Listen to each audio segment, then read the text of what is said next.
the sun-drenched Gold Coast, welcome to Club Broadbeach, home of the world's richest bowls tournament. And Shane Globitz wins the inaugural Australian Open. The 21-year-old Victorian Aaron Wilson is the Australian Open champion. Congratulations, Aaron T's Australian champion. The biggest names in the sport have gathered from across Australia and around the globe, all chasing one thing: a share in bowl's richest prize pool. He's done it.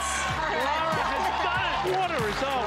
What an Australian Open. Alongside world title holders and international stars, anyone who fancies their bowl's prowess has the chance to take on the very best and turn a dream run into something truly unforgettable. With the Commonwealth Games right around the corner, the stakes are even higher, with Australia's Jackaroos using one of their final opportunities to sharpen their form before heading to Glasgow, hoping to chase more golden memories. Here he goes. He's got the shirt off. For 2 weeks, the eyes of the bowls world have been on Broadbeach and the other 14 clubs on the Gold Coast. The stage is set, the pressure is on. Welcome to the finals of the 2026 Australian Open.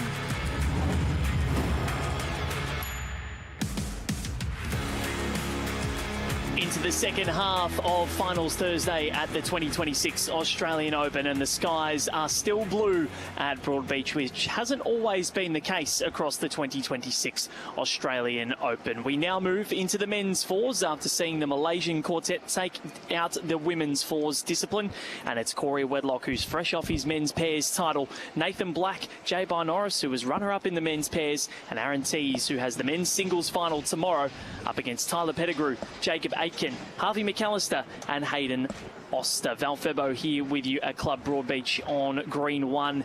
There are people everywhere here today, and Ellen Faulkner, MBE, is alongside me.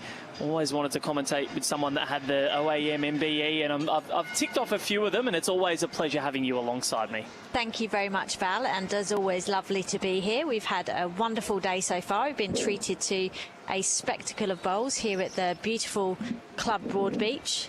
Conditions are great, not much wind around, the greens look as though they're playing fabulous, and the players have been putting on a show, and I expect this next match will be as good, or if not even better, than what we've seen already today.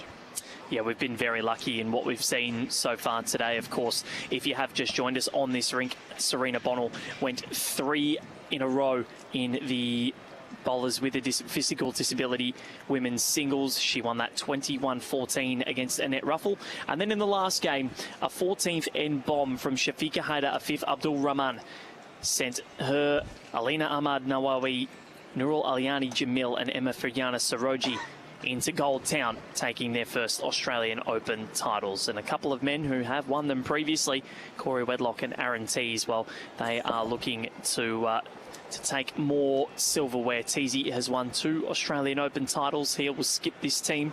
He's taken the fours title in 2023 with Barry Lester, Aaron Sheriff and Corey.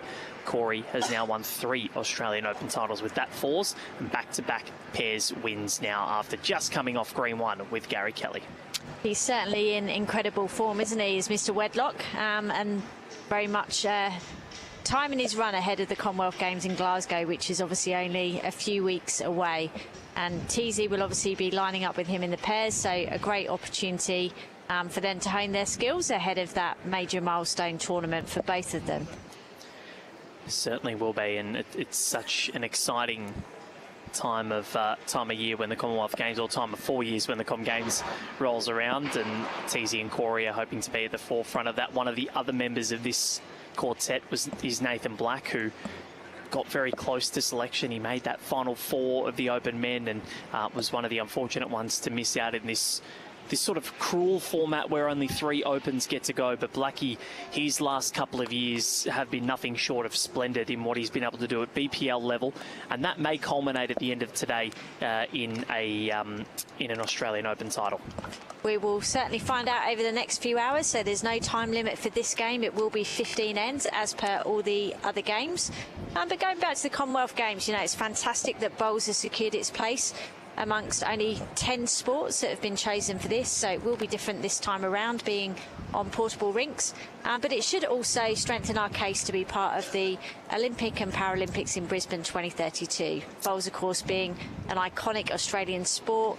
We've got massive footprint and coverage across the country, and one of the things that I really love is the flexibility and adaptability with the number of athletes, the different combinations and formats that you can play, but the fact that people that watch it on the TV, our research shows that you're only 10 minutes away for most individuals from their local bowlers, so plenty of opportunity to go and play an affordable, accessible and enjoyable sport.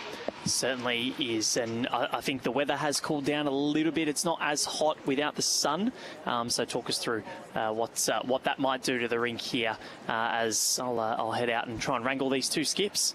Absolutely. So, yes, Val heads out to have a chat with the two skips ahead of us starting this Australian Open men's fours final.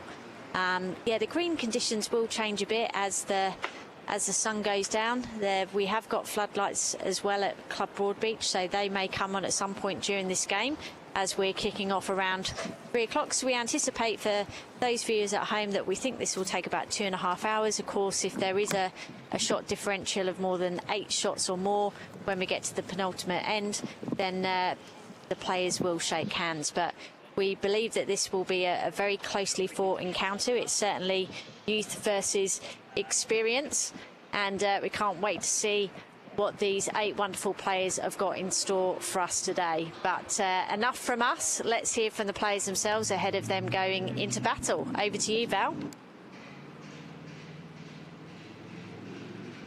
Yeah, thanks, Els. I've got Hayden Oster and Aaron Tees with me. Hayden, we'll start with you. First Australian Open final. It's a bit of a baptism of fire with the team that you're playing against, but you've had some really gritty performances that you've come through, and you've played some great bowls. How much confidence have you guys got from your run in? Oh, we got heaps of confidence. You know, the boys are really going good. So we just got to keep what we're doing, and we beat some good sides. So we're definitely going good. So.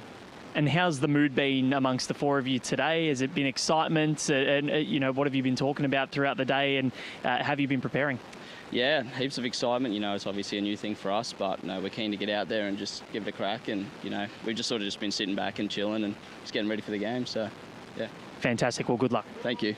And Aaron Tees, finals definitely no or nothing new for you in terms of Australian Opens, and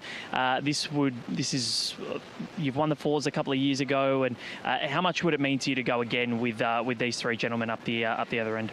Oh, it'd be absolutely unreal. I do a really good job and pick a really good side, so sometimes I just got to sit back and clap. And fortunately, Corey, Blackie and J-Bo have been ridiculously good the whole way through, so hopefully they can do something again like that. You're a very humble man. You're in the singles final. You realise that? Yeah, Stephen Bradbury. You ever heard of him? I certainly have. Well, yeah. How much confidence has that given you, that run throughout this competition? The fact that you're in the singles final, and now you've made your way through to the fours. How is the confidence going? A little bit better after the Helensvale day. Played a couple of good games of singles there. I was scratching around a little bit. Was down 16-3 one game, and I was down 10-3 one game, or 13-2 one game. So I've scrapped around a little bit, but I'm starting to find form, and hopefully I can continue it into the final. Sounds fantastic. Good luck. Thank you. Back to you, Els. Men's fours final about to get underway at the 2026 Australian Open.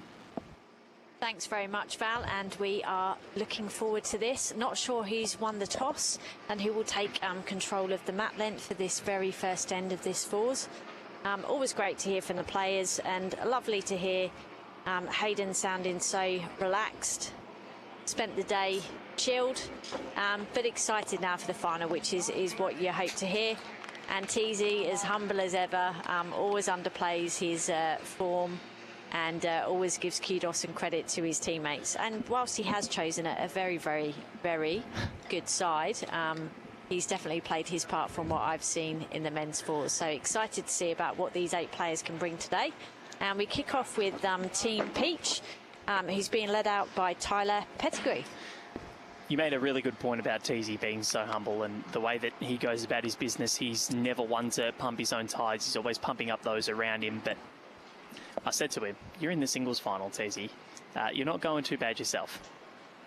So he has been, he's fortunate that his front three are splendid, and Corey, his versatility knows no bounds, and he's one of the best leads in bowls in the world because he has the best weight control in the world. But then he can also go to the back end like he's going to do in tonight's mixed pairs final and perform really solidly in that position as well. Absolutely, and we've seen Teasy and Corey obviously team up successfully for the Tweed Ospreys in the BPL event, and interchange in terms of position. I think the big thing is they both know each other's game extremely well, and Corey's probably one of the best tacticians that I've come across in the game. Always thinking, always looking for every possible option, and that's absolutely key in any team. You've got to have somebody that's always looking for the different ways to either close a game down or minimise the danger.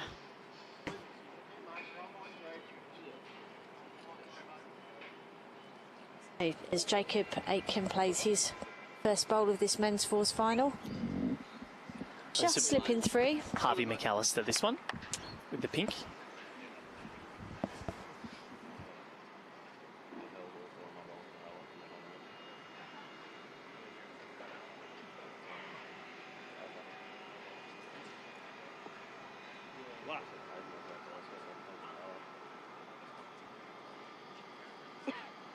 Get him, mate. Good. I did have to check. That is my fault, Hal. So I forgot to tell you that they changed their order. So that's okay, no problem. So we've got Harvey in at 2.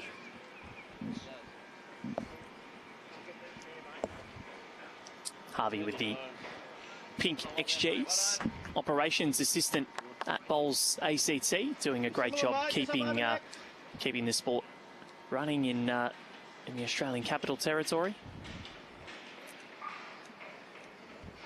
So Nathan Black, his weight control is up there with the very best as well. Hasn't won an AO title, but he's been a 2-time MVP in the Bowls Premier League. He's a Jackaroo now.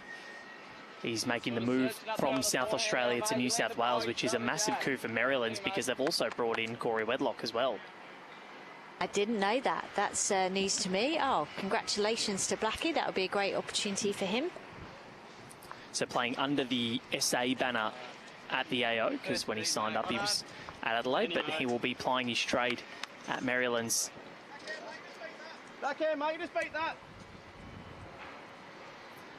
Corey and Teasy, inseparable. You can see the two of them there at the edge of the rink, standing next to each other. From all reports in the men's pairs final that we didn't get to see too much of, being here, Els, J-Bai played a splendid game. And have we found out the story, because I did hear on commentary that he hadn't actually entered originally, but that has then ended up in 2 finals. I mean, what a story. So Lee Schreiner was originally in this team. Lee was a late out, so J-Bai has come in. The pairs, I'm still not sure. This is a brilliant bowl from Jacob Aitken. And trails it back to his previous one to make 3. That is an incredible bowl. I was talking to the Pettigrew, Aitken, McAllister, Oster combination, and Tyler was saying that they got over the top of Aaron Sheriff in the quarterfinals. Aaron Sheriff playing with Cam Keenan, Ryan Burnett and Kevin Anderson, and they won that 10-9. That is a massive scalp to take. And low scoring game, by the way. Yeah, very. Very low scoring game. Oh, what a reply. Well played. Got better, mate. That is a great reply. And that's the sort of stuff that he's been doing across the fortnight from all reports. He played a really solid match in the men's pairs against Dean McWhinney and Dale McWhinney-Shillington. It was even going into the last end. They were down, and apparently J-Bai Norris trailed the jack into the ditch to win the game. You could hear the crowd getting up and about. Men's pairs quarters and round of 16 days are always so busy here at Broadbeach. Yeah, that's what dreams are made of, isn't it? Playing a bowl like that to win the game. That's what you play the sport for moments like these. Hayden puts his first bowl down of this final, and he's played it well. Great weight control. Well, if this first end is anything to go by, Val, this is going to be an epic encounter. Aaron Tees looks to follow his bowl up the rink. Blackie likes it. What a shot. For good reason as well. It's gone in the ditch, so you can't move that. That is a ripper from Aaron Tees. So they have 2 touches in the ditch now. Your speed's perfect. Draw the shot. So cool that is 1 to the Tees for combination. Hayden Oster on the march. Tell you what, this is pretty close too. Can he bend? Can he bend? What an effort. Great try. Well, it'll be interesting what this is. It still looks like it's 1 to Tees, the one in the ditch. But of course, the measure does have to go over the ditch as well.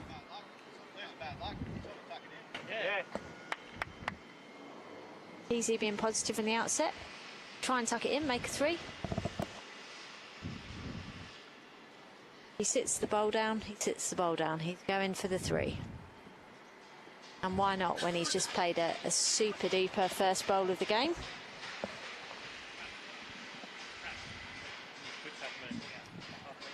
Aaron Tees just going to knock onto Corey Wedlock's bowl, and 1 to the blue combination of Wedlock, Black by Norris and Tees. So already such a healthy amount of people here at Club Broadbeach watching on. We've got the men's fours final, the multi-disability pairs next door, and then on green 4 we have the women's singles blue ribbon final between Cass Millerick and Jamie Lee of Warsnott, with Jamie Lee leading 13 shots to 6.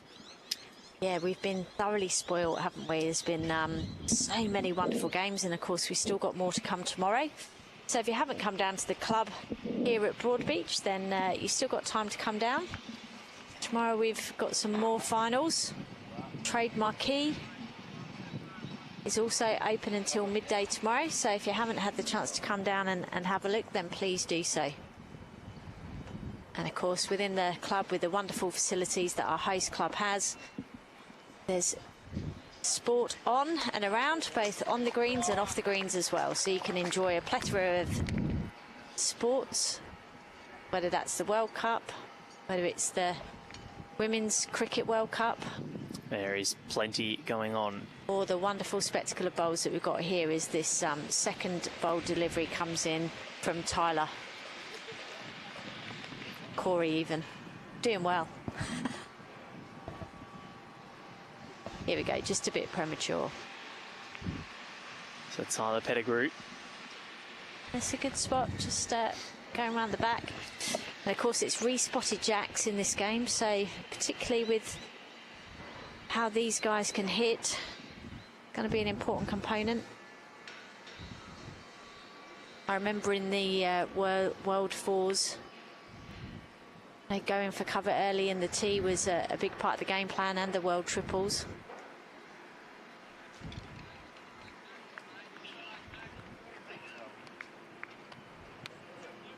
And of course, Teesy and Corey were part of that successful World Fours winning combination, with Carl Healy and Aaron Sheriff making up that 4. As this bowl comes in, just going to get, oh, just misses. That was close. That's what I would call blistering the paintwork.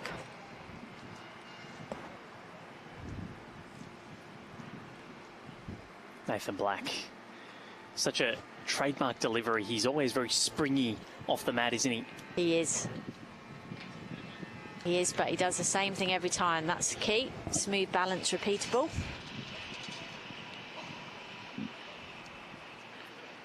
It's good to see Blackie just having that confidence. You know, he's been thereabouts for a long time. That 2021 BPL Cup win with Westlakes, and he's moving on. He's gone up to Maryland's. Be playing his Victorian pennant with MCC. Oh, what a great bowl there from Hartley. And from the ACT, big size 5s, those bowls. Yeah, you can't miss them, can you? They're big and they're pink. Oh, look at this reply from J.B. Norris. Absolutely brilliant. Certainly a man in form. He is Australian singles champion as well, J.B. Norris. Yeah, and he's just signed here at Club Broadbeach. Yeah, I think for Pennant, I believe. He's playing at Raymond Terrace. Moved up from Victoria, where he previously hailed. Try and further his bowls career.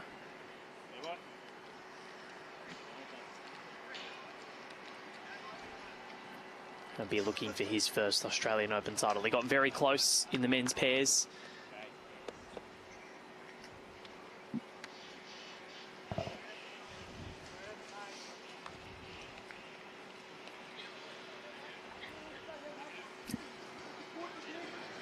Oh, what a shot there from Jacob. Well, he's had a really good start to this game as Jacob Aiken. They've all started well. It's been a really high quality start to this game. They certainly hit the ground running. Crowd are loving it. You could hear the roar there as the Jackras trailed around the corner.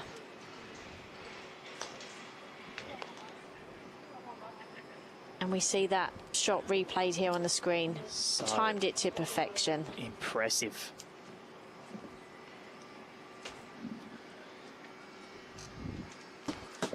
Prentice will be featuring around this time tomorrow in the men's singles final against Tyson Wilson, 11 years after he won it previously. Can he get around the fronts? He can. Just going to run on a little bit.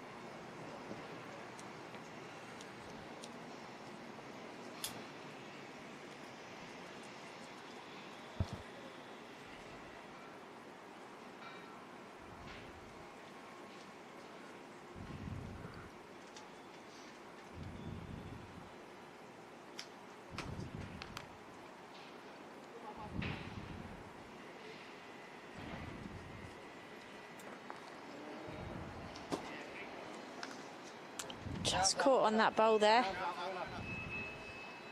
Probably just needed a fraction more in terms of pace. He's opened it up for Teasy. Following this bowl in earnest. And he's safely navigated the front bowls. Just needed it to run a little bit more. So a chance here for Hayden Oster to get around and take the lead.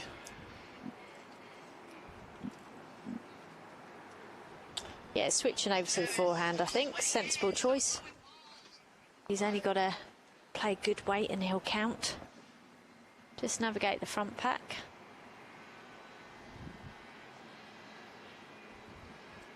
He's pretty good here, Val, I think.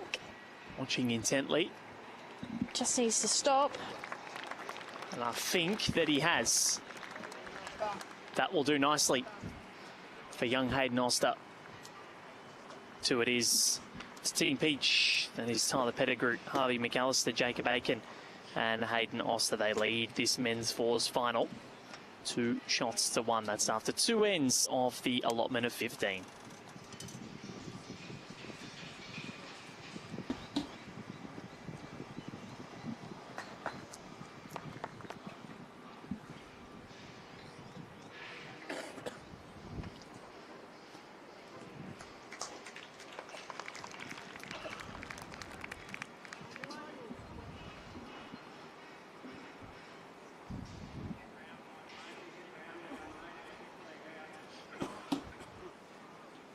Nice starter from Tyler Pettigrew. You can see that the Oster combination, they're carrying a lifter, a bowls lifter. And Tyler showed it to me before and he said, this is the MVP. And I said, why is that? And he goes, I don't know, it's just lucky. It's come with us in every game and it's working for us. Fair enough. Little superstition, so you might be able to see it eventually. As Corey Wedlock puts one right on the jack. See the lifter right in front of shoes over there, or the bowls.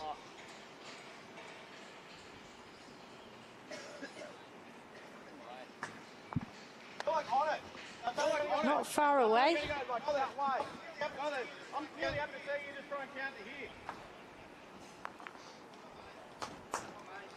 Yeah, good call there from Teasy. The tempting thing is to just put another one in, but the jack's only going in one direction.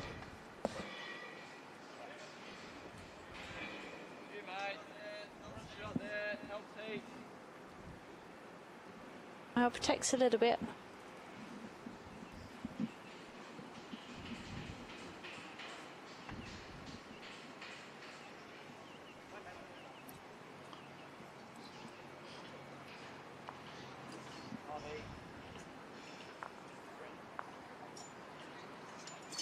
Harvey McAllister very close.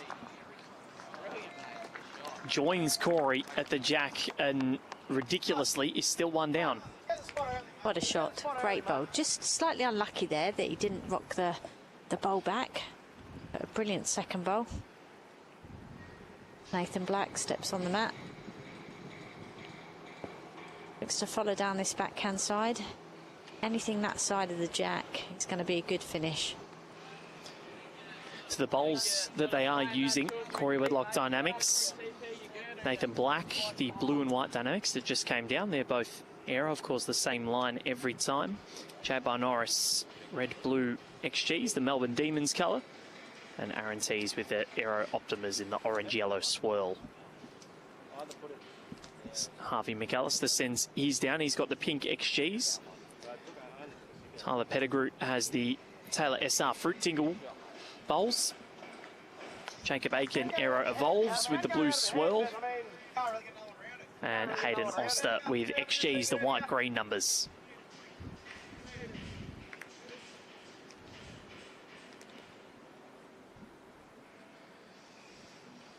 Seen a couple of really close men's fours finals in the last couple of years.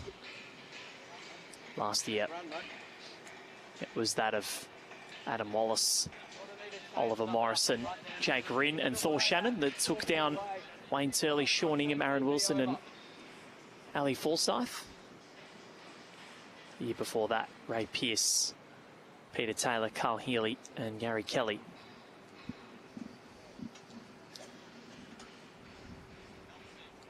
There's certainly been a number of superstars in this position. They're just trying to match that, really.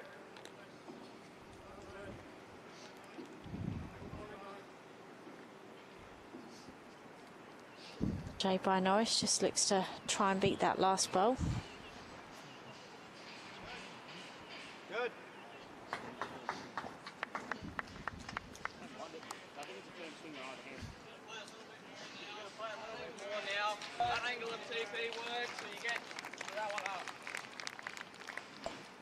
So you can see there on the screen, Hayden calling for a cannon on that outside bowl.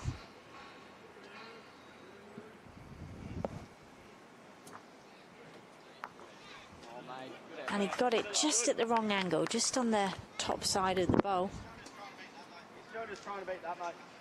Finished in a good spot though, down in that bottom right-hand corner. J.Bar Norris setting his down. We've already seen some really telling bowls from him so far, and as I said, his form in the men's pairs final, quite ridiculous. I know Nathan Black would be pretty happy to be wearing blue. He messaged me once they got through to the fours final last night. He's like, surely we get blue. And I said, I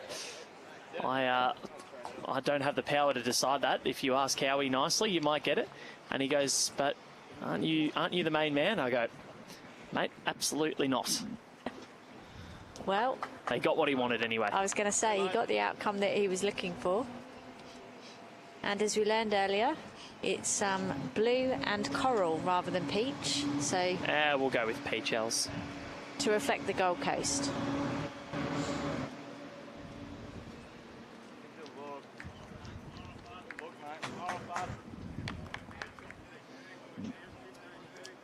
So those two bowls of Corey Wedlock and Harvey McAllister have remained unmoved.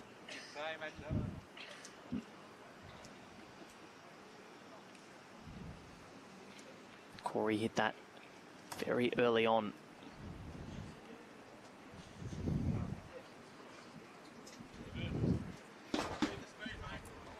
speed, mate. Get in, mate. Get in.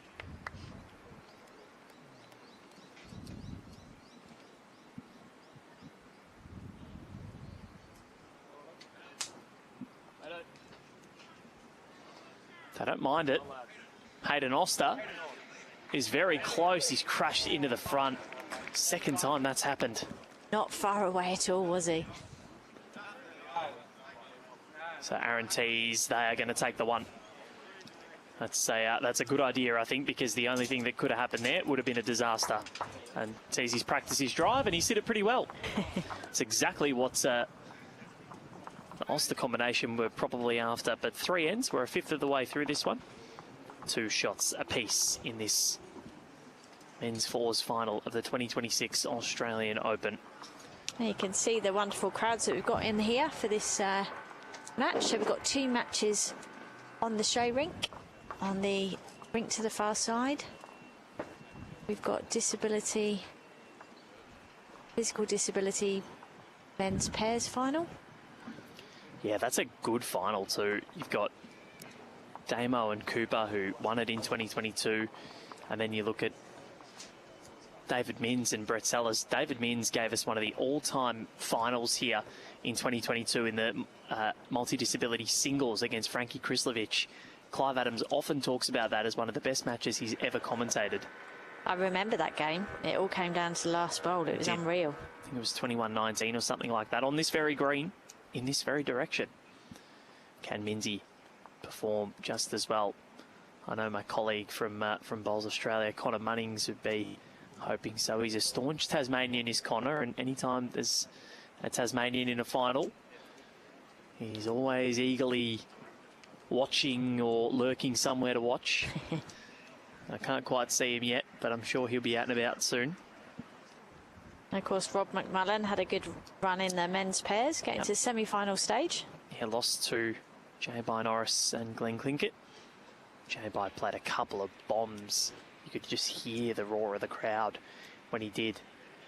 Down 1 twice and then sat out Jacob Gelston and then sat Rowdy out to make a 6, and that decided the game. Pretty incredible scenes then.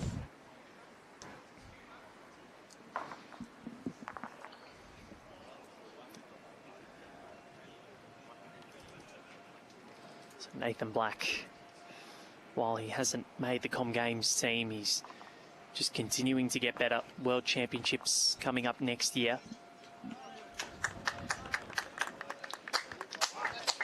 He's got under the front. He'll be pretty pleased with that one.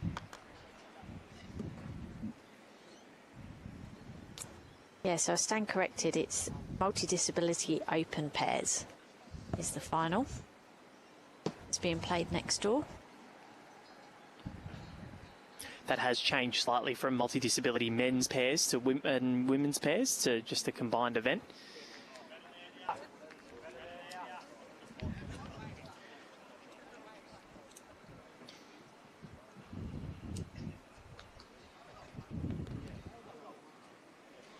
There's Nathan back. Urges this bowl. Asking it to hold. Yeah, he's done that.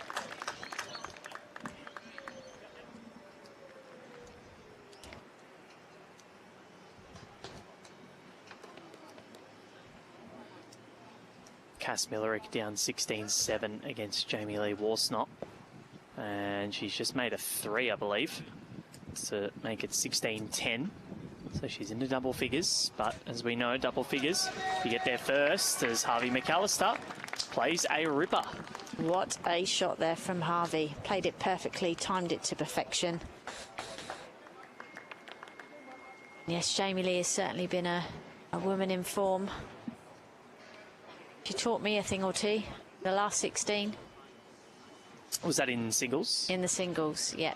Played it incredibly well. Her drawing was outstanding. Well, we're going to see that here next for the mixed pairs final. Of course, she too's in the same position as Nathan Black. Yep. Made it to the final 4 for selection for Commonwealth Games. But it just goes to show the resilience of these players.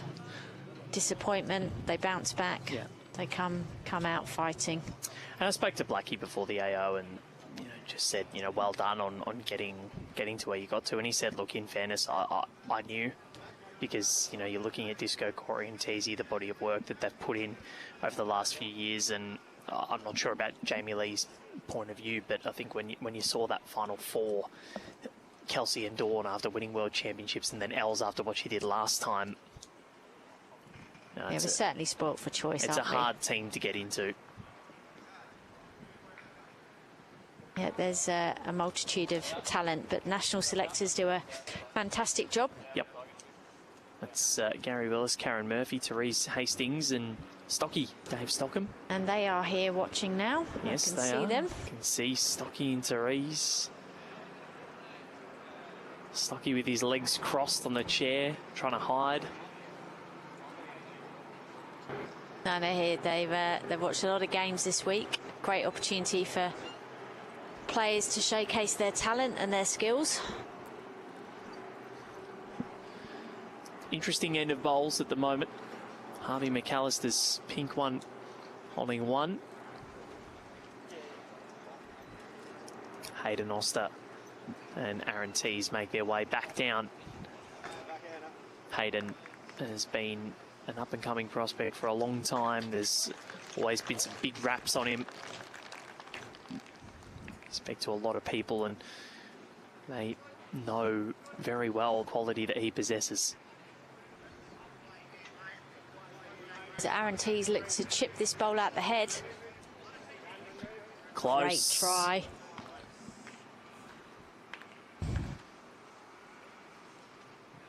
Well, he can now see more of the jack, so chance here for Hayden just to turn this.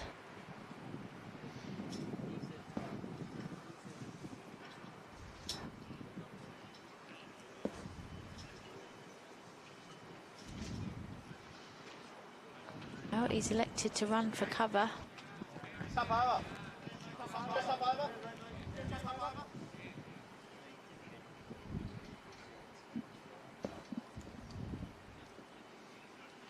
So Aaron Tees follows this bowl down. Needs to hold. Weight control was perfect for what he was looking for. Another good effort. So Hayden's going to come and have a look at this. Of course, there's no time limit in this contest. Can go as long as we want.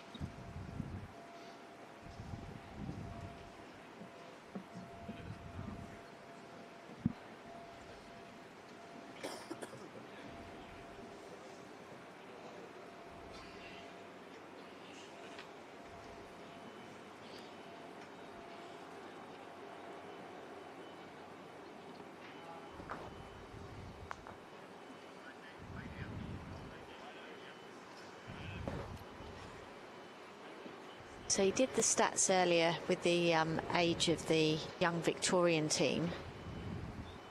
I'd say obviously the Oster team is a little bit older in terms of average age, but not that much. No, still very young.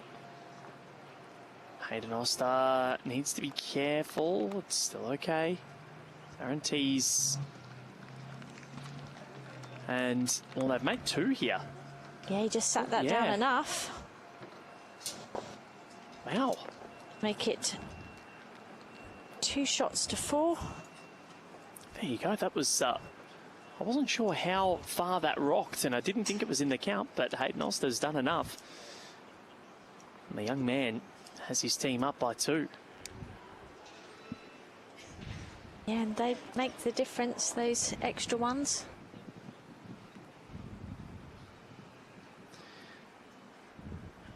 So in the women's singles, it was 16-7 to Jamie Lee Warsnott against Cass Millerick. It's now 16-12. Cass mounting a fight back. And Val, correct me if I'm wrong, so when Cass won it and played Kelsey in the final, she fought back then, didn't she? Yeah, it was 7-0 here and 16-9. I'll give you a... As Corey Wedlock trails a jack. I'll give you the scorecard there too. I wonder how many bits of chalk Aaron Tees has sprayed. A lot. On his teammates' bowls.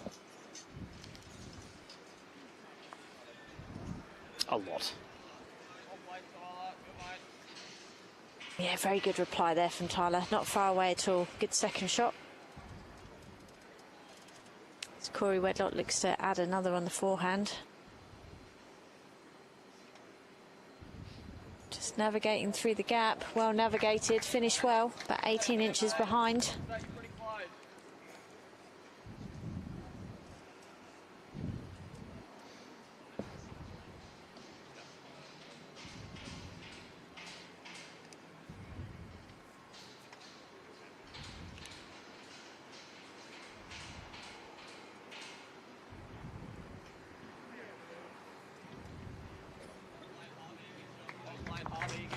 And here comes Harvey McAllister. Sits that bowl. Close for shot now. Weight control of all of them has been phenomenal.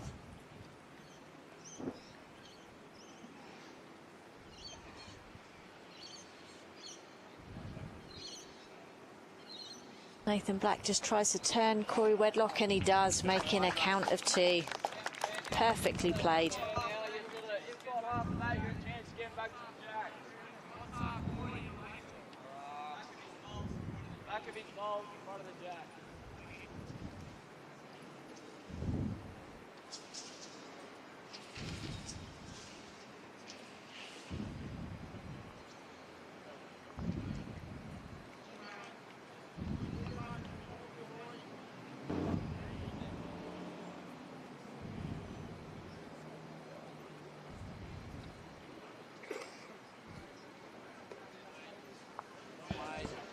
Another good effort from Harvey in the area once again.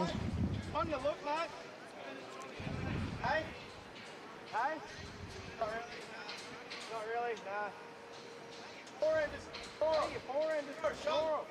Short on the outside, good. Corey on the outside, good. Inside, good.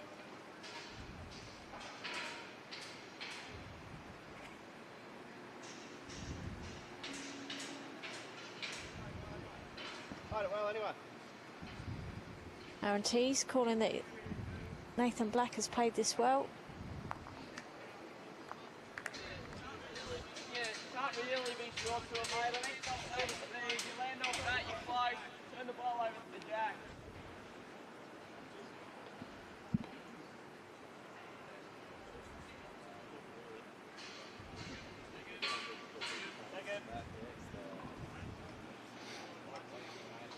Oh, what a shot. Take a bow, Jacob. Well played.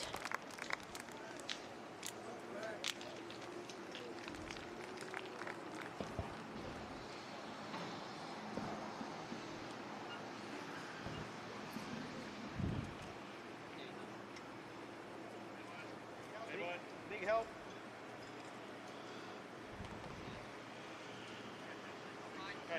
Great shot, Jay. Good shot. A good reply there from Jay by Norris.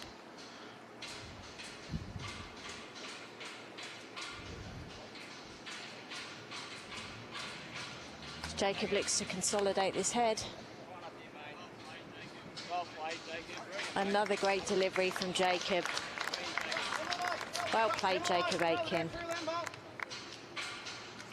The only thing with that last bowl, Val, is it's framed it slightly. See what J-Bar can do to reply. Just be a little bit more up to this, just ducking under. But he's got the tee. So can confirm in 2023, Cass Millerick was 7-0 down against Kelsey Cottrell. 7-0 down today. But Jamie Lee has just netted a 2 to go 18-12 in front. So she's 3 away from her first Australian Open title of any kind. And what a way to start with the singles. Exactly.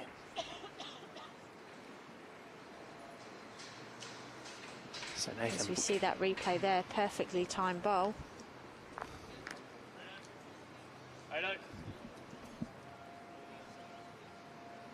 Hayden Oster, they're looking to try and extend this buffer early on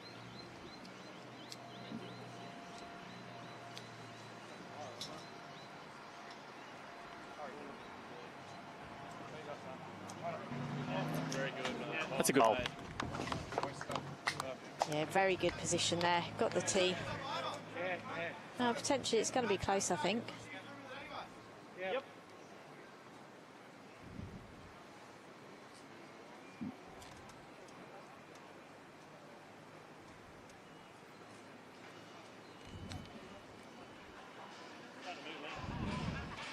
Aaron Tees not far away. Unlucky result. Still one down for Aaron Tees. And that's just the way that Jacob Aiken is going about his business. He's putting all the bowls in the right areas.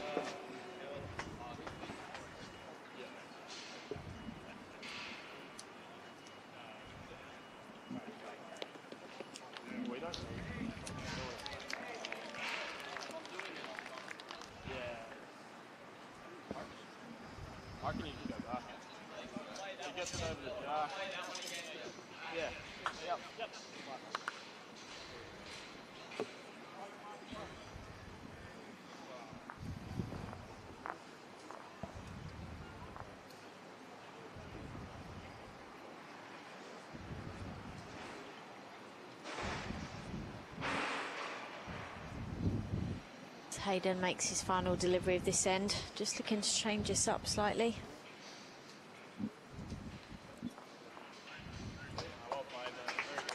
Yeah, he's finished in a good position there.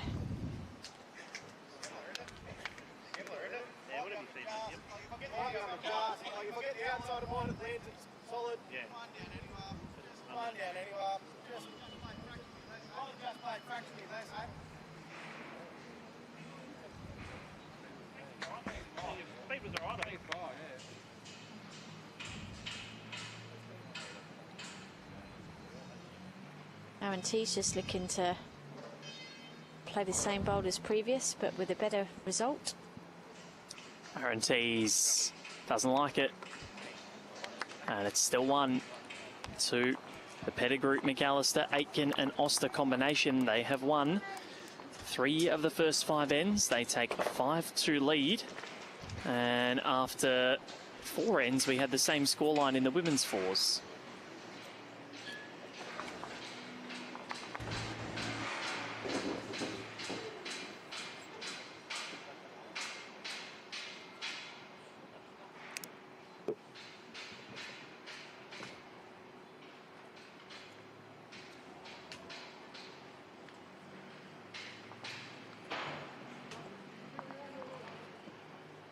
And the floodlights have come on here at Club Broadbeach.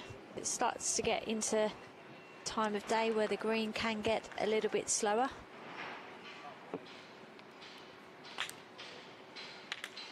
But another very, very good start from Tyler.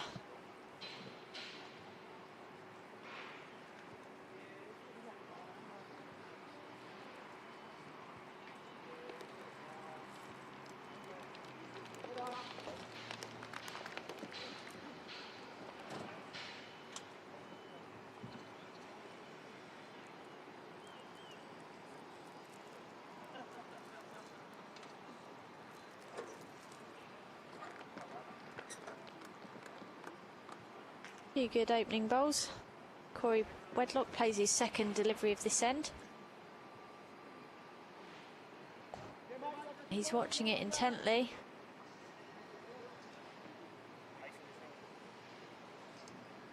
Just pulling up, line was perfect.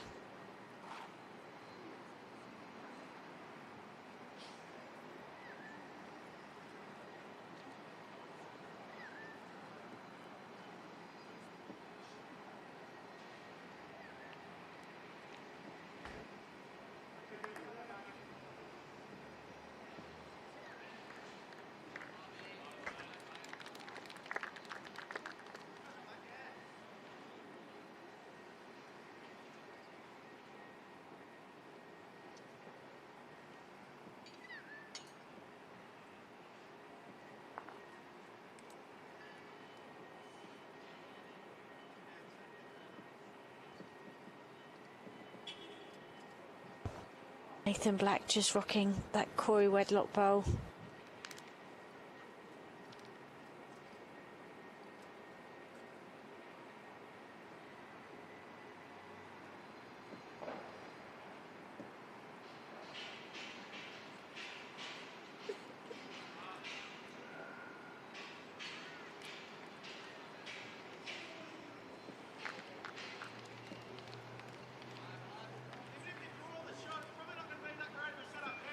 Certainly a high standard of bowls.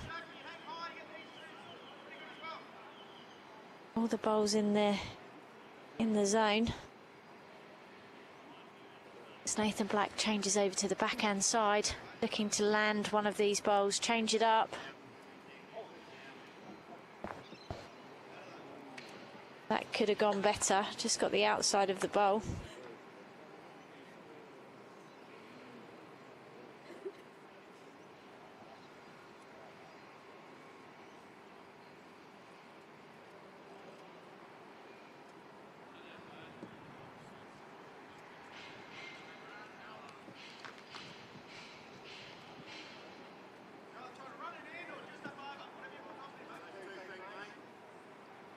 So Aaron T's giving Jay by Norris a choice to either run it in or just lift the bowl over. Looks like he's opting to run it in, and he's close, and he's got it solid.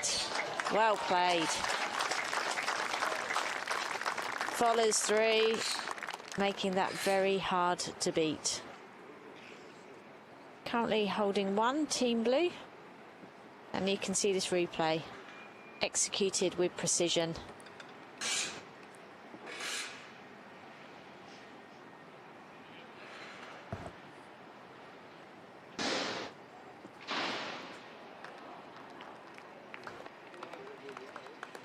Jacob just going in the ditch there. Jay by Norris a chance to add another. Ask some questions of Hayden.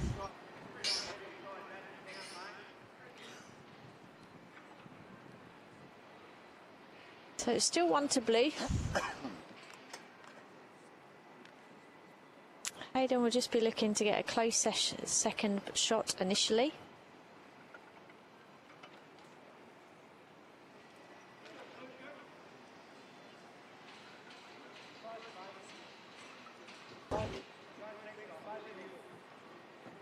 Always one to practice is a skip, drawing to the ditch. Something you can do as part of your training drills and preparation, so that when it comes to it, you're not phased because you put in the time and the work and you know exactly what to do.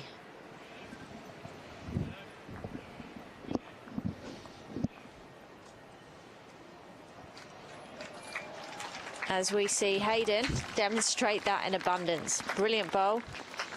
He's done well. Still 1 to Blue, but he needed to get a very good second shot in there, and he did.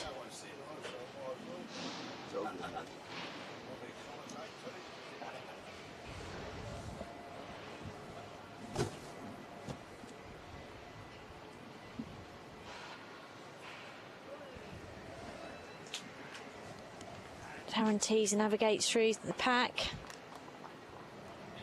Wiggles his way, but nothing really coming to, so really interesting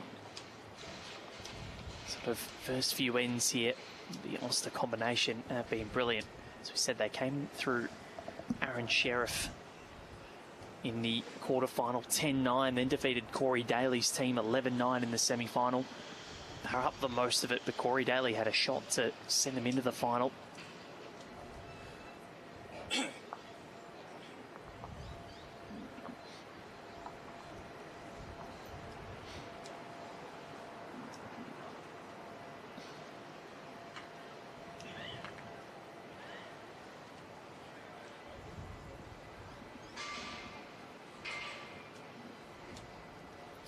Guarantee is surveying the head as he walks back towards the mat. It's not been the start that they would have hoped for, that's for sure. Holding one.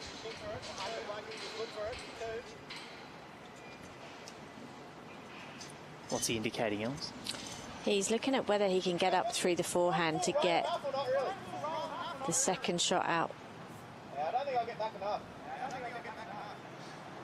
He doesn't think he's going to get back, so he's going to try and draw another one, I think.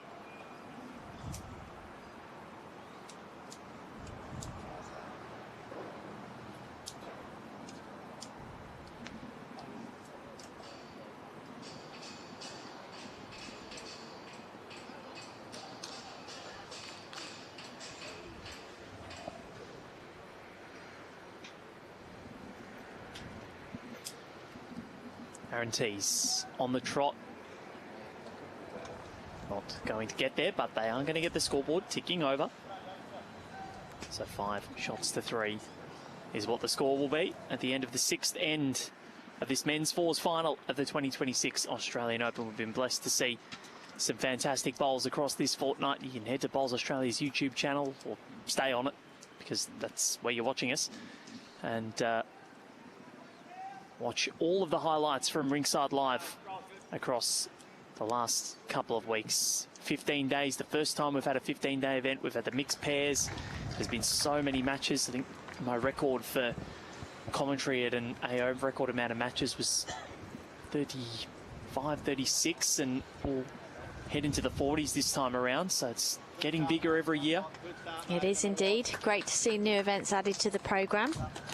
And the event still being so well supported. 3,700 unique individual participants. That's a fantastic number. 1,200 volunteers, 15 host clubs, 15 international technical officials. What a spectacle and celebration of bowls. Everyone coming here for different reasons, but the common one seems to be around that opportunity to connect and test yourself against different players from different areas and really enjoy and celebrate the sport of bowls. We've seen so many of those stories, great friendships being forged. We had a guy named Will come into the back office, ended up playing with Hubert Fernandez in the pairs. Hubert needed a partner and Will ended up getting himself into that team, and they enjoyed each other's company.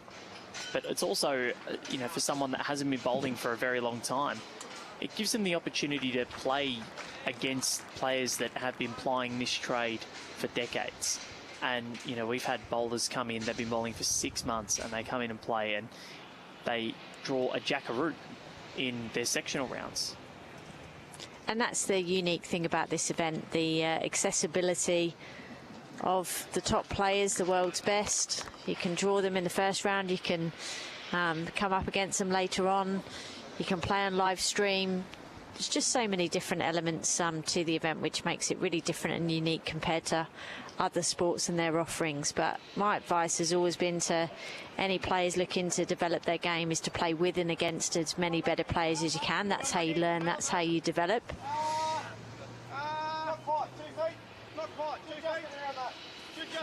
And the sport's so friendly that, players are always willing to give advice and tips, after the game around different things. So it's a good way to come and learn. Certainly is. And a great showcase and platform for players coming through the system, as we've seen some fantastic young talent honing and performing their skills on the biggest stage. We are going to have the under-18 boys and girls singles finals tomorrow. We've got a few of the juniors watching in the grandstand next to us. Got a few of them there, and they're all looking over. They know we're talking about them. A young man named Jack, but I was told to call him Whack. Got a laugh out of him. So this is probably the loosest end we've had, I think, so far. But Harvey sorts that out with a back toucher. Couple of seconds, mate. Couple of seconds, mate. Chip it off or kill it.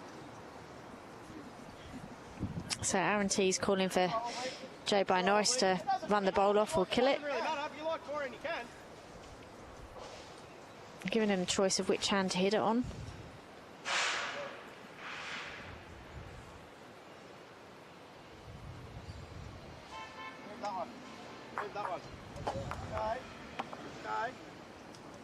Well, he moves it out the way.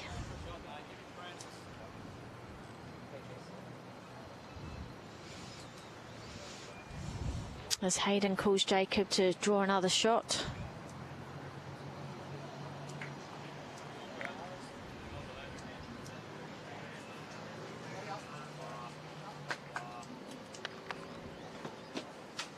Yes, that time of day, Val, when the pace changes on the green, just gets slightly slower. As I said about 10 minutes ago, the floodlights are now on. Yep. Well, whatever you're more confident. Happy? Yep. Happy? Yep.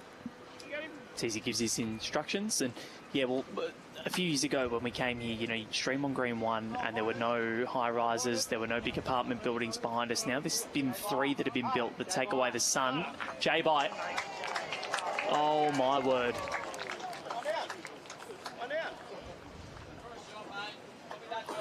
Blackie with a smile on his face.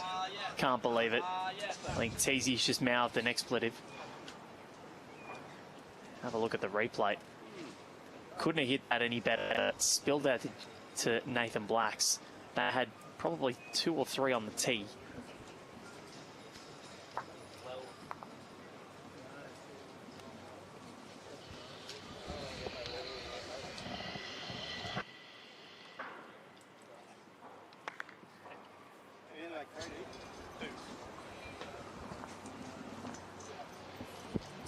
So if you are watching this final and you want a live score of the women's singles, Jamie Lee 19-13 in front, but Cass Millerick with the last bowl of the 20th end, holding 3.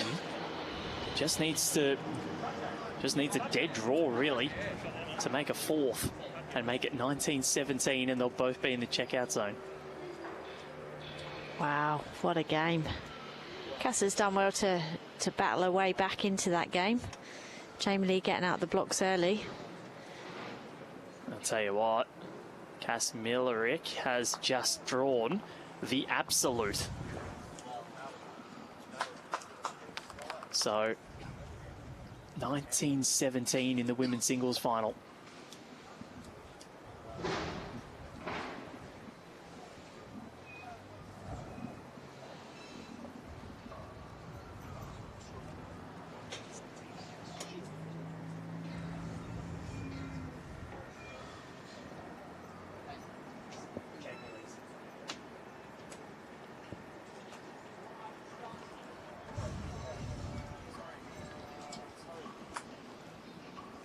So what has Hayden Oster got here, Els? He's just going to pull up. He picked a really good line. Doesn't make it any easier for Teasy, or Aaron Tees, as they take a look at this head.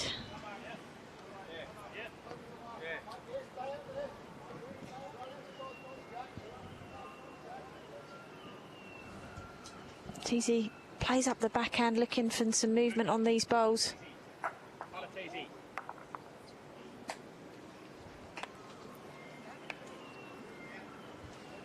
Not the result he was after. Bit of frustration coming through for Aaron Tees. But these young men, Tyler Pettigrew, Jacob Aiken, Harvey McAllister, Hayden Oster, they are playing brilliantly. They are indeed. All 4 players are playing well. Well, from each team, it's been a really good quality game. Low scoring game so far.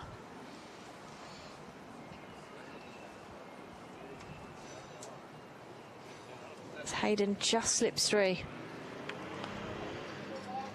can hear the instructions, perfect weight.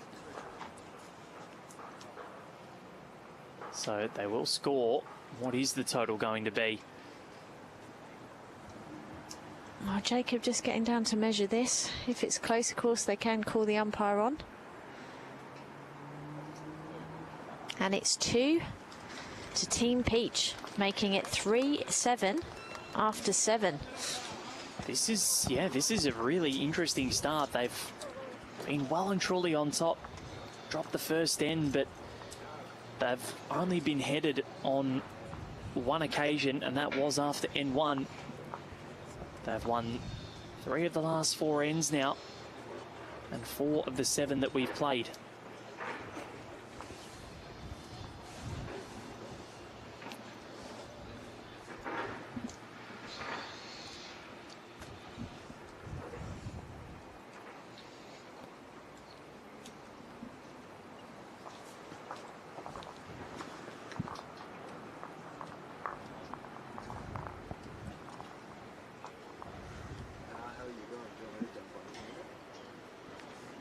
Corey Wedlock takes the jack around the corner. Brilliant opening bowl. Such a hard prospect to have to come up and lead against Corey. The guy is so good when it comes to his weight control. So many touches. Oh, but what a reply here. Another trail of the jack, this time from Tyler. He's going with him. They're going toe to toe. This jack is still very gettable. As Corey urges it to bend. Just misses.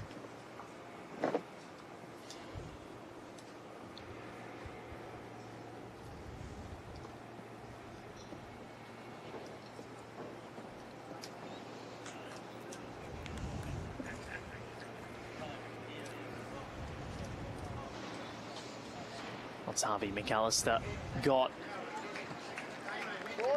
That's good enough. Yeah. Very impressive. So on the main broadcast rink, the women's singles, there's one bowl left for each on the 21st end.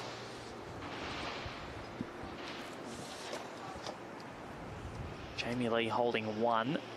Cass will need to draw the shot, otherwise Jamie will be able to have an opportunity to win the game, as Blackie says thank you very much to the adoration of the crowd.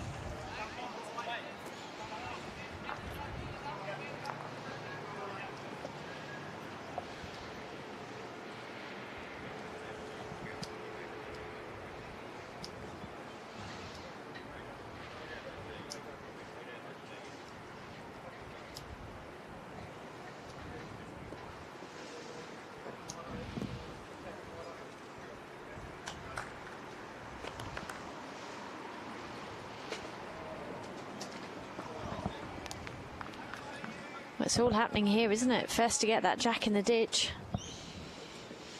Exciting. Nathan Black. So Cass Millerick has missed. Jamie Lee Warsnop with an opportunity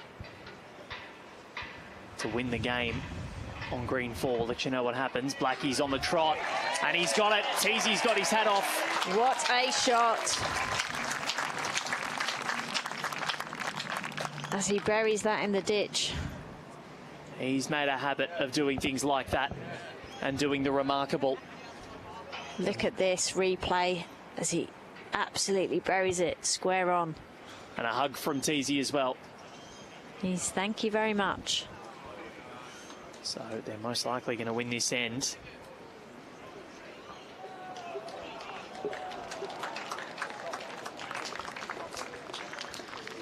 Jamie Lee Warsnop Els has missed the chance to win the game on the TV rink, and that dog, well, he can't watch either, he or she.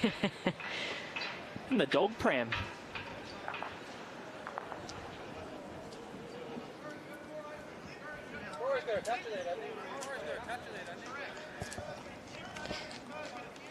So just working out where the touches are.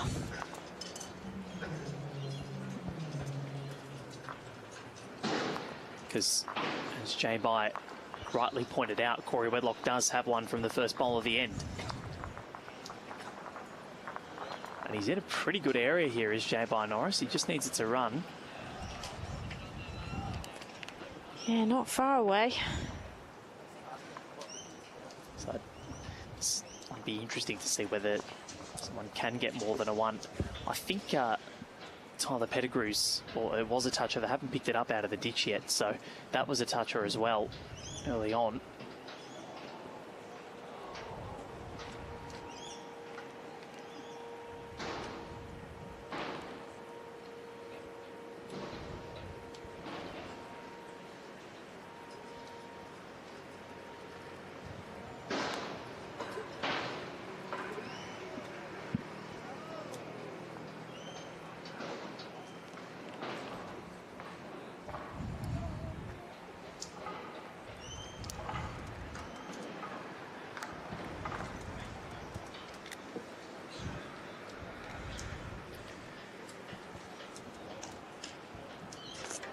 As the skips walk back.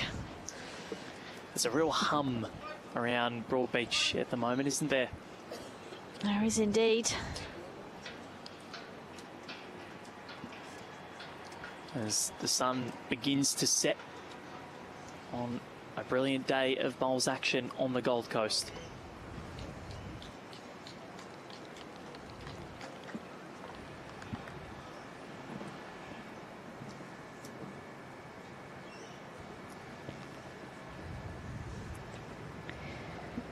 Yeah, really hard for either skip to change anything on this end.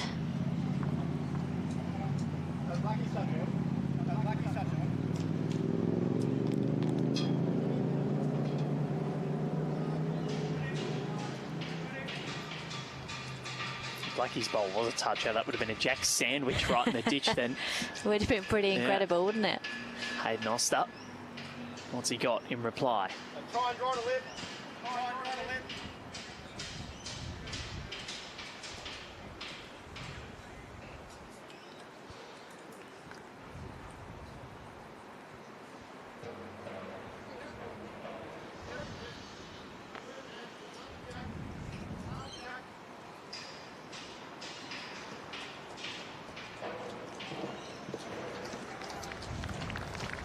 It's easy trying to draw to the lip.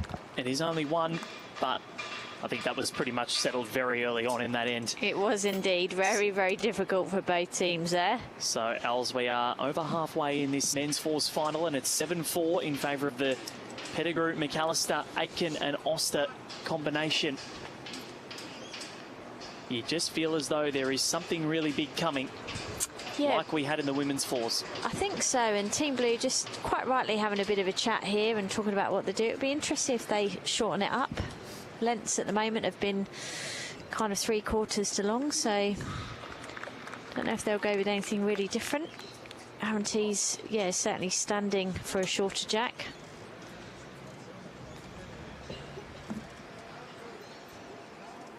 In the other final that's taking place at the moment, the multi-disability open pairs, Brett Sellers and David Minns are currently on 11. Damien Delgado and Cooper White-Styles are on 6. That's after 9 ends played. Yeah, that's a good result for Minnsy and Brett Sellers. David Minns, he is an absolute star. Anytime he's in a draw, you are watching because he's just that good. He's represented Tasmania's open side as well. So it was a good start from Corey Wedlock, and the reply from Tyler Pettigrew is equal to the task. Quality bowls from both leads there. Corey will just look to reach this, just to lift Tyler away. He's close. Well played, wow. Corey Wedlock. The man is a genius. He is in some sort of form at the moment.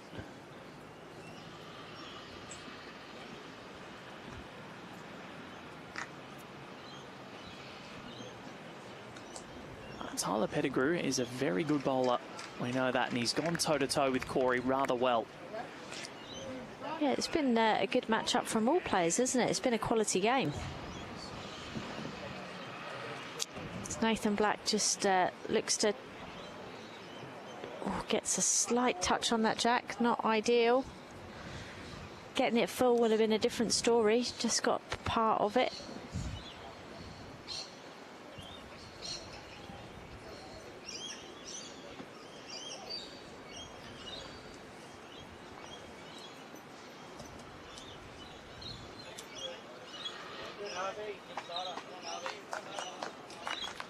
Good bowl from Harvey, one in the area.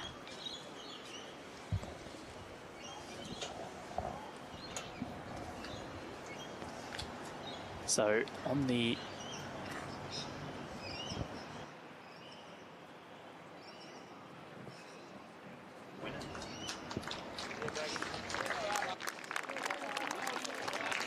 great bowl there from Nathan Black.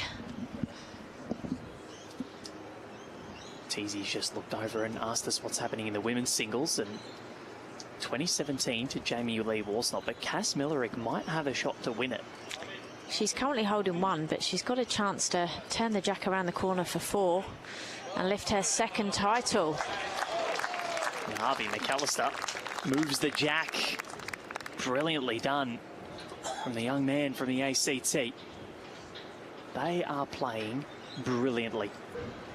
They are indeed. They're not phased at all, are they? Which is great to see. They're coming out here enjoying the occasion.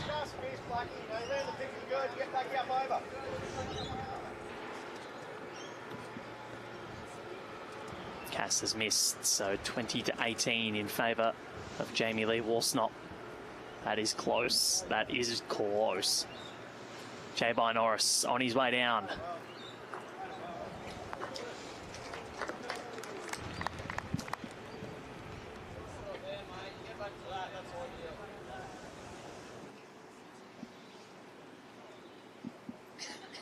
What a day of bowls. Of course, the women's singles finishes, but we still go on. We've got this match and then the mixed pairs final between Jamie Lee and Corey Wedlock against Talia Late and Adam Liddell.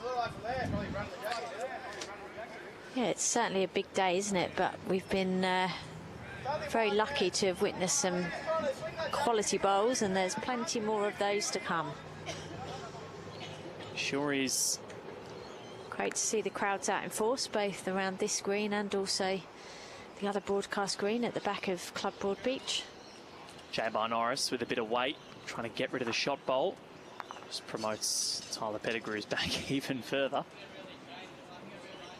Yeah, you can see on that wider screen there that there is a shot under the forehand, even if he'd have moved the two bowls out the way. It's a job of the third, make it better for you, Skip.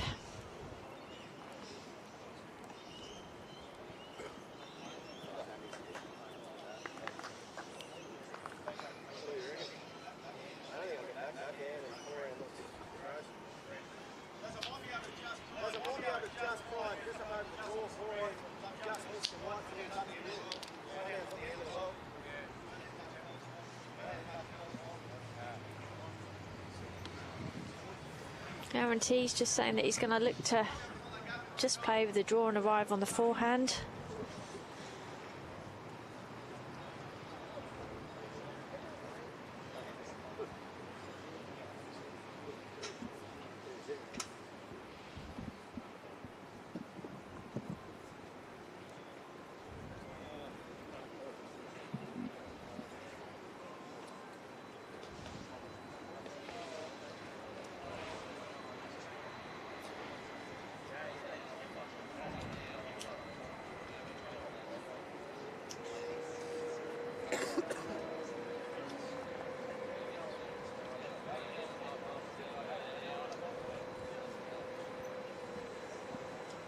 Hayden Oster has been brilliant so far.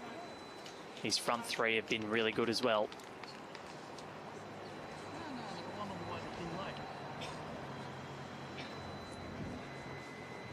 I think we know where he's going. Yeah, he's running for cover. Good decision.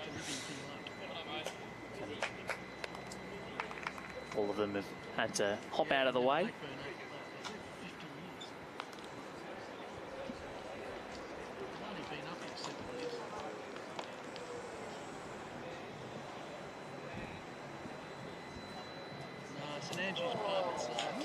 Oh, he did the hard work getting through that gap, just missed the jack.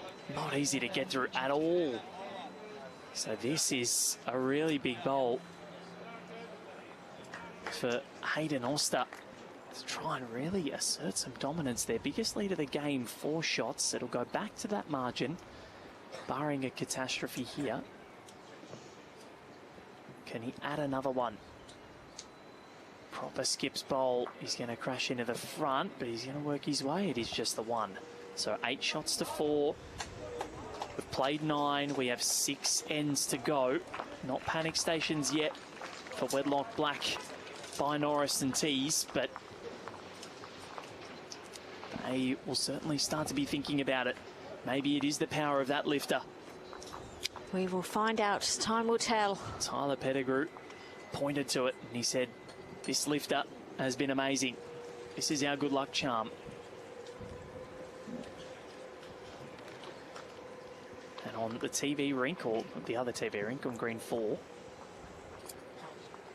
Cass Millerick is holding 2. Jamie Lee still has 2 to come. Cass 1, but that would level it provisionally at 20 all if it stayed that way. Jamie Lee's going with a bit of weight. So Cass has a chance to draw the shot for the game.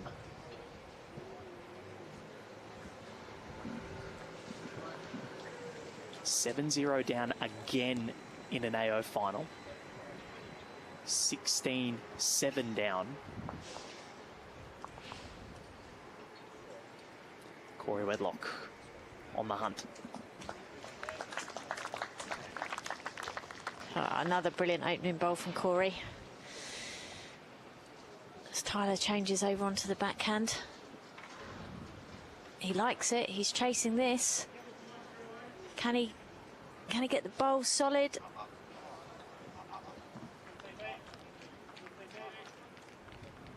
He certainly made it better.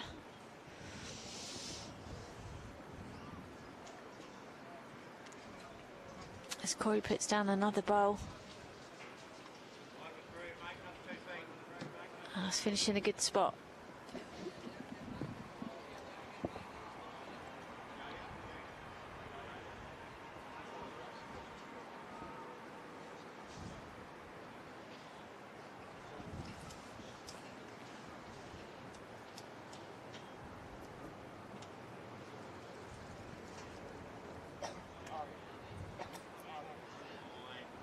So Harvey McAllister sends this down. I must say, oh my word, Cass Millerick is just drawn to hold game.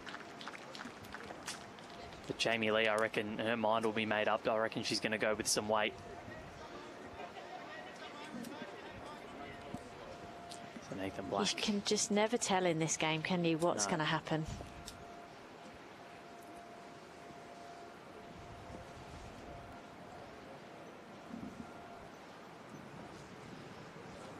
Probably flopped the wrong way for Cass as well. Yeah, slightly widened the target in that other game, but meanwhile here, Nathan Black just plays up just under the head there, just replaces Corey Wedlock's bowl.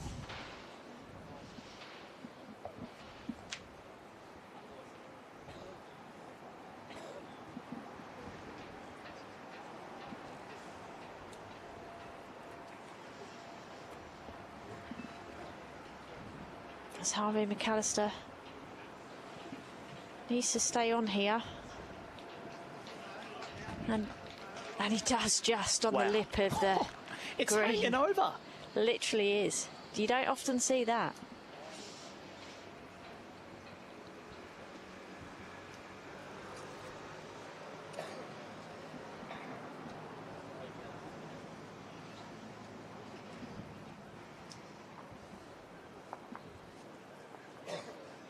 He sits his own back as well, so they've got everything at the back, barring that Harvey McAllister bowl.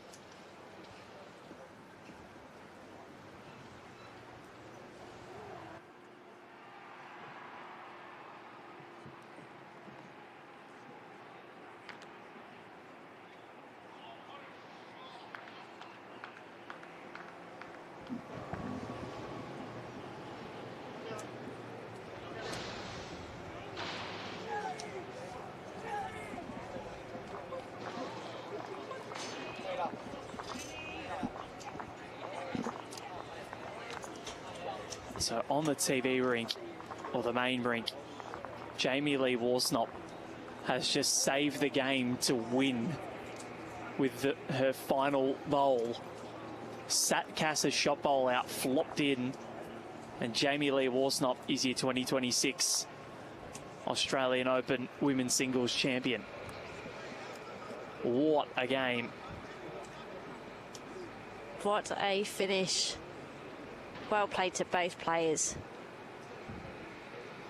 Fantastic achievement from both. What a game. Meanwhile, back here on the other broadcast rink, Jay Norris just ducking under the head there. Definitely the weight has changed as we go into this twilight period.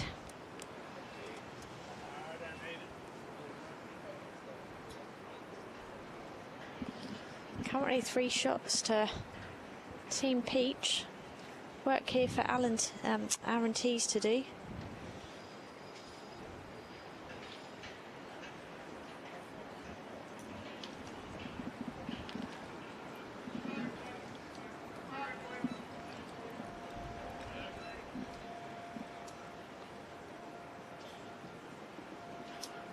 Hayden Oster. Well, that is... That's interesting.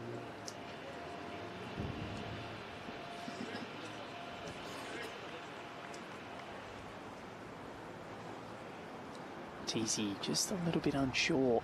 With the last, obviously. With the last, obviously.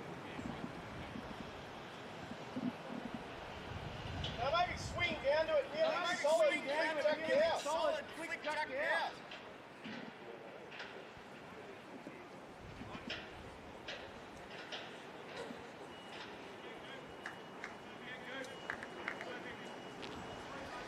Teasy on the trot after this. He does not mind it at all. He knew it out of the hand.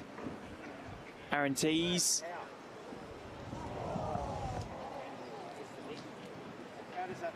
So close to just getting the edge of that bowl.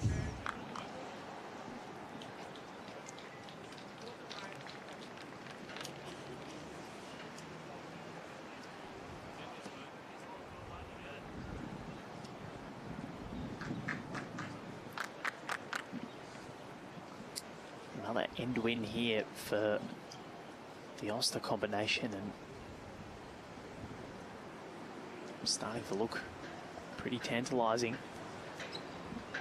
He's trying to run the jack.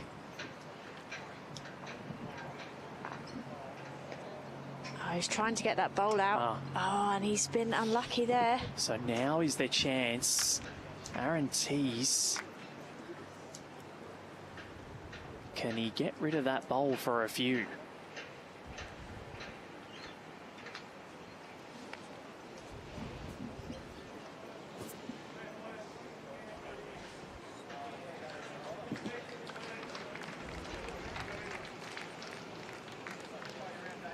Just trying to get around Jacob. Just lucky.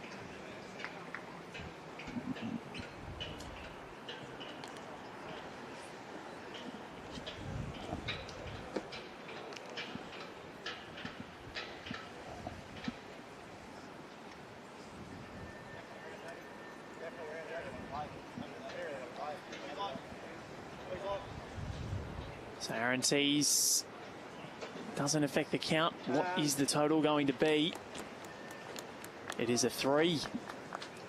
So that gets them back in it. What a turn of events. Certainly is. 8 shots to 7. We've got 5 ends to go. A 1-shot game. Hayden there was obviously just trying to get the blue bowl out to make a count. Just got the bowl and then got the angle onto the jack.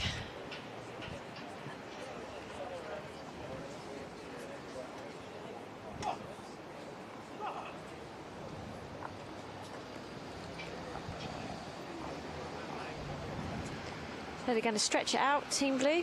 Going to go long. I like it. They tried the short earlier, and now they're going long.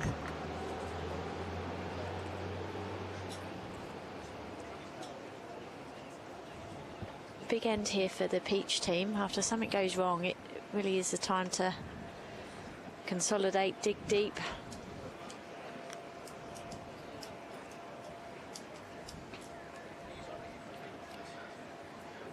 So all the people have flocked away. I think it was smart to get a seat here early, because all the people are now flocking to watch this from Green 4 at Broadbeach. Corey started off quite well.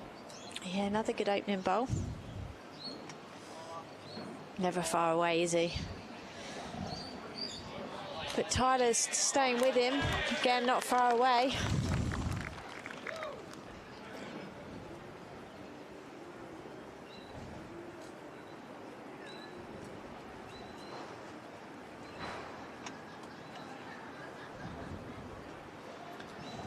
Yeah, I think this is... Corey, that is ridiculously good. But I think if you're watching Tyler Pettigrew, he's just gone with Corey today, and that's one of the hardest things you can possibly do, to go with Corey Wedlock for such a long time. Tyler, we know that he's been around the traps for a very long time. He can bowl. He's holding on here too. Sits Corey's away. On cue. And a massive high five from Hayden Oster. Brilliant from both leads. That's what you want, changing bowl to bowl. That's what a high quality game is all about.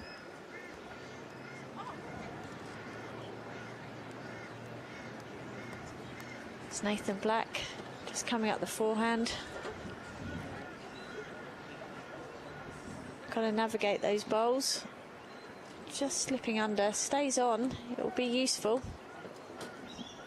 Just, oh, it looked for a minute as though it's going to stay. How did that not stay? And then just rolled in.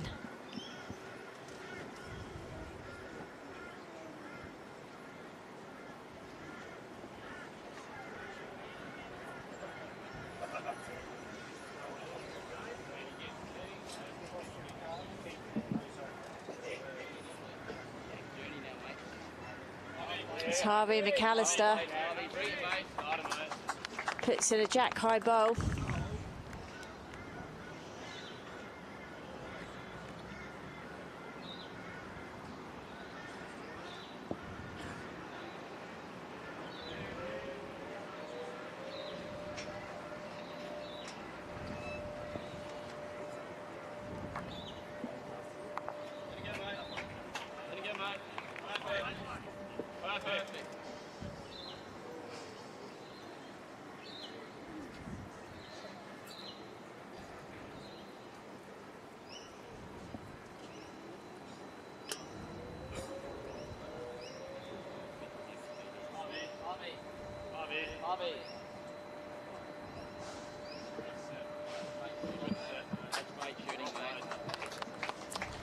Harvey McAllister, that is brilliant. Gets the best back.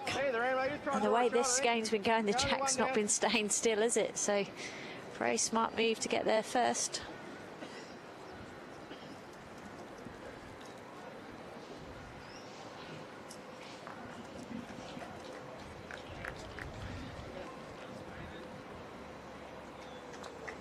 Every end, we've almost seen the jack move somewhere, and they just keep applying the pressure. And this was the important question that was going to be asked, Els.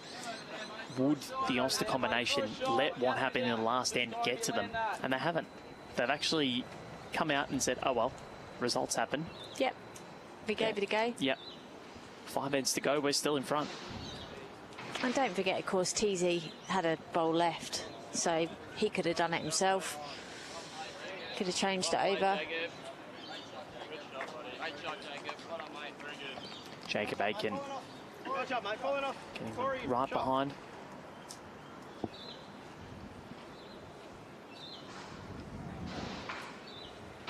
Good to hear the bowlers talking and communicating. You don't always get that on Rinkside Live with our mics only really sort of picking up us, and of course Bowls Australia's hearing partner, Audica, the official hearing partner of Bowls Australia.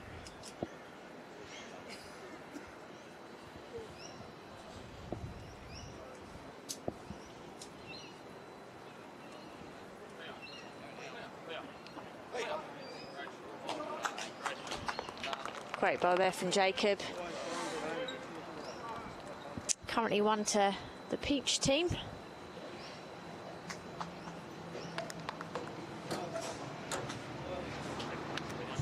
Not an easy head for Aaron Tees to play out here.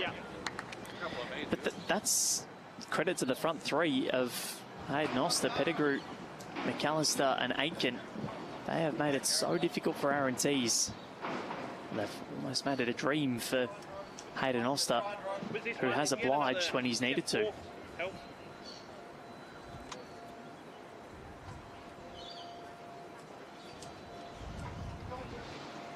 It's Corey Wedlock just encouraging Aaron Tees to draw a 4th shot. Get as many as you can in the head just to stop a score.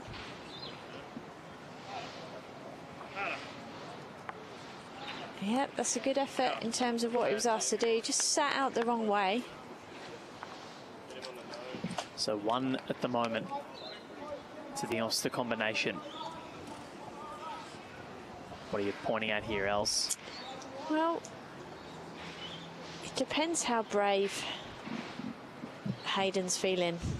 And obviously last end didn't go too well when he played the brave shot, so see what happens here. He has got last bowl of this end, so see what he decides to do. Just coming up the forehand here, just going to try and sit that bowl.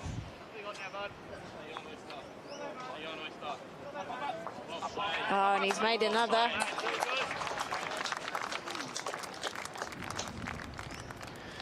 Well, big bowl coming up for Aaron Tees. What's he going to do here, Els?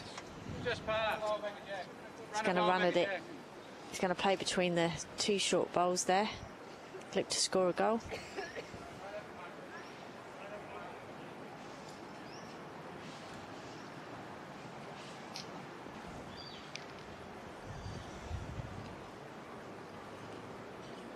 Aaron Tees on his way down.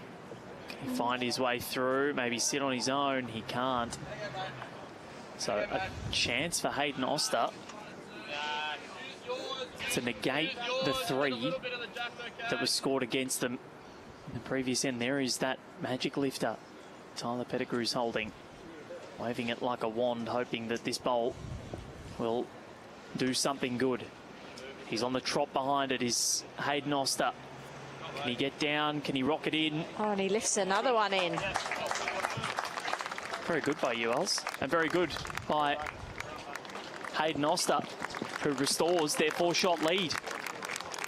Never mind what happened in the previous end. They lead by 4 with 4 to go. 11-7.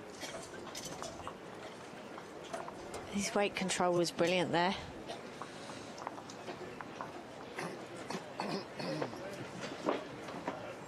So 4 ends remaining of this 2026 Australian Open Fours final.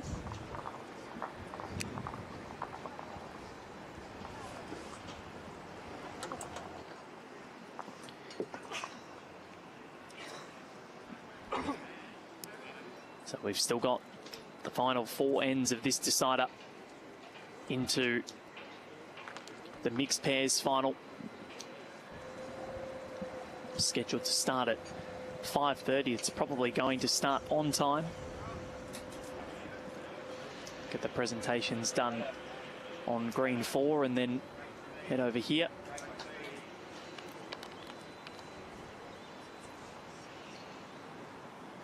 And there is our furry friend watching from the pram. So cute. Yeah, good. So cute. Got the best seat in the house. Actually can't see where the dog is in person.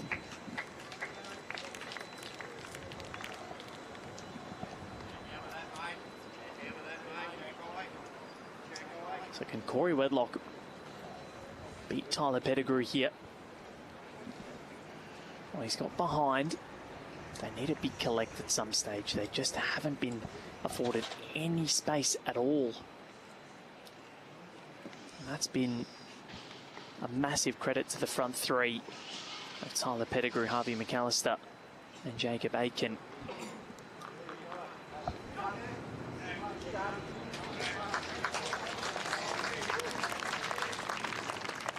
On cue. He's been pretty consistent, hasn't he, as Harvey?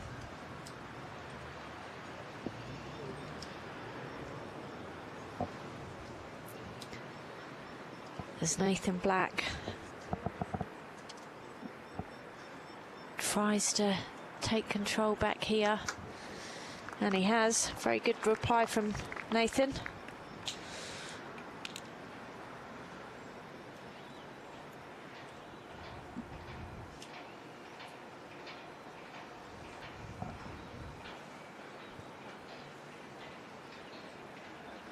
As Harvey McAllister tries to get the advantage back. Just overplayed this one, I think, but finishing a good home.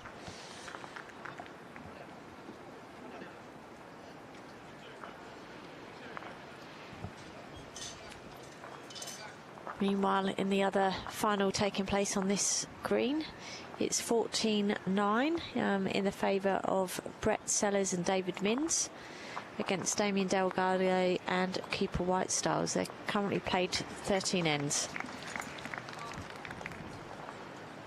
Nathan Black puts another one in the head. So 3 ends to go after this one. It's imperative that Aaron Teaser's squad score here.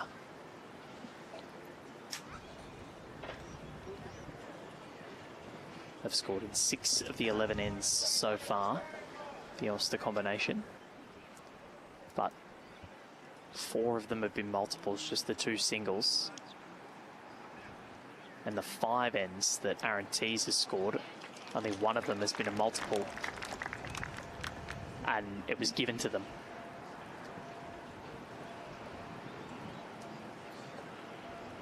Jacobs just looking to make a correction on his first ball. He wasn't far away. And has he done it? He has indeed. Oh, that is something special. Jacob Aiken. That is quite something.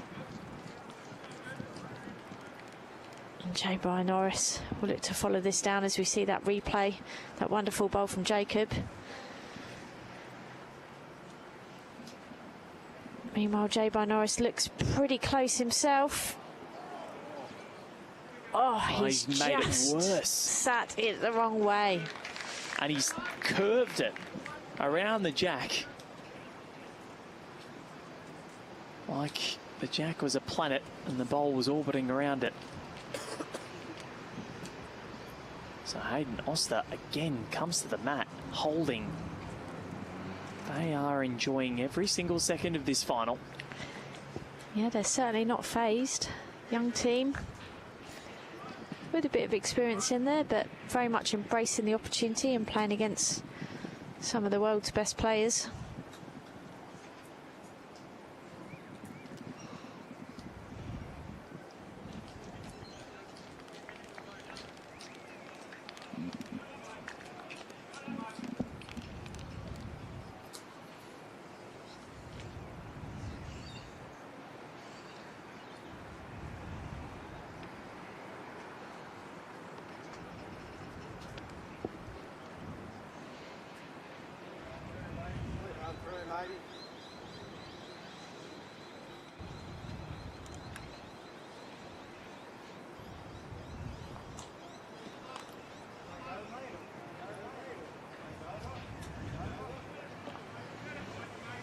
Aaron Tease attacks this head. What's he got? He's got it. He's got it. What a shot. That is brilliant.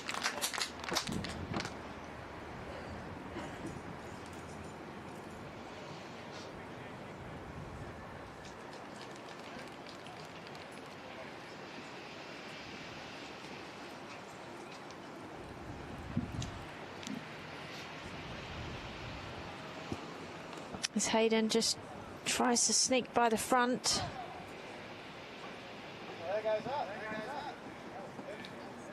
So can Aaron Tease net a couple here? Let's come up to have a look. He was looking at trying to take the bowl, but the way that it's finished, as he said, well, that's taken away that. You just see the frustration. You know, he's got all these ideas, but that's just the quality of what these other 4 men have produced. So can Aaron Tease try and net a second here? Well, he will try. Will he achieve it?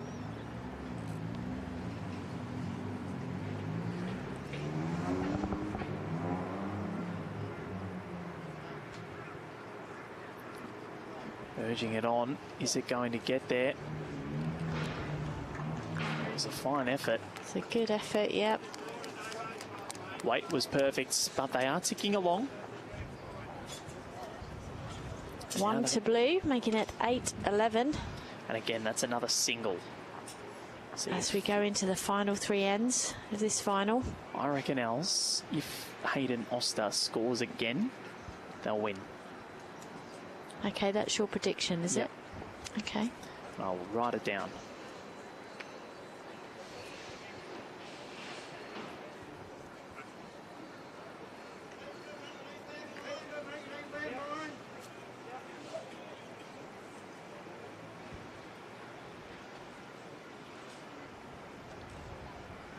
He signed it. Well, Corey Wedlock, short jack, nails it.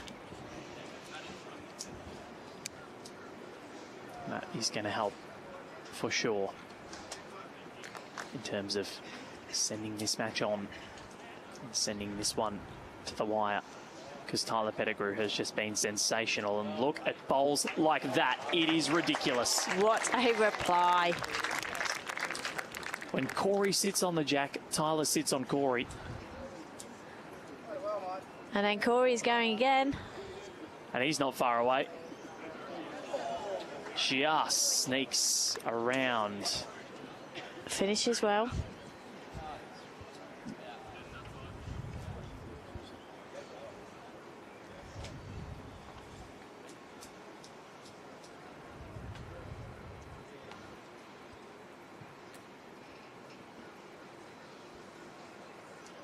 Yeah, 2 good bowls there. Finished the right side of the jack.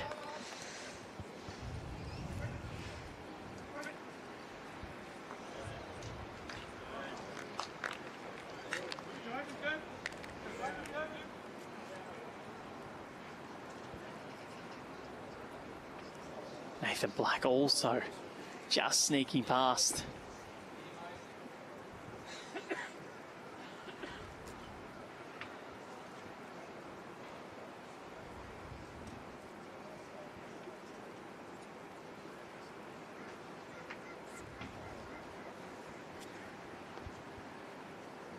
Enormous amount of people watching on.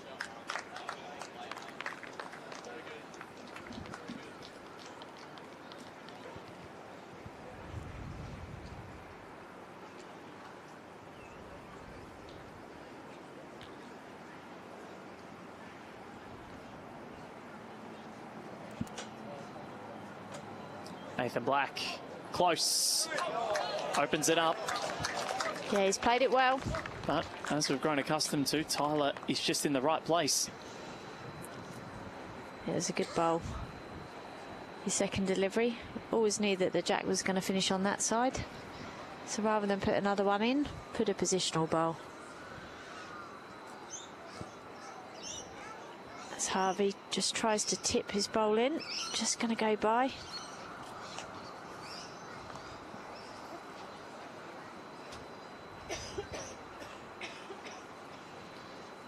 So they have not trailed since the opening end.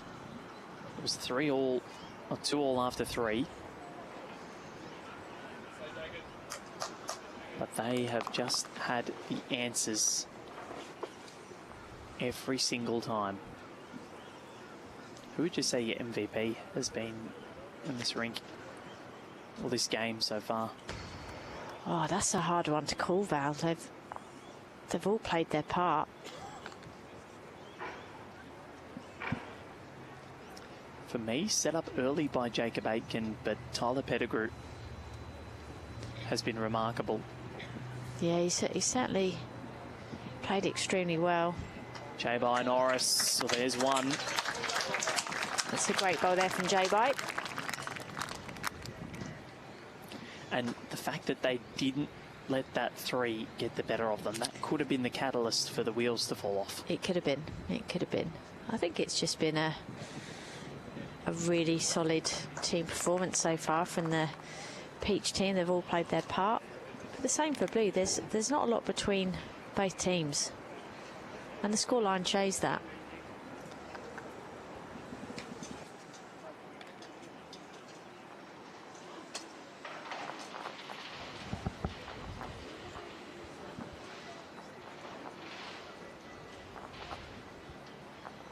This is a big end in the context of the game. It's massive. Guarantees He's close. He's very close. All he needed to do was get underneath that bowl, and he pushed it in even further. And seems bereft of options.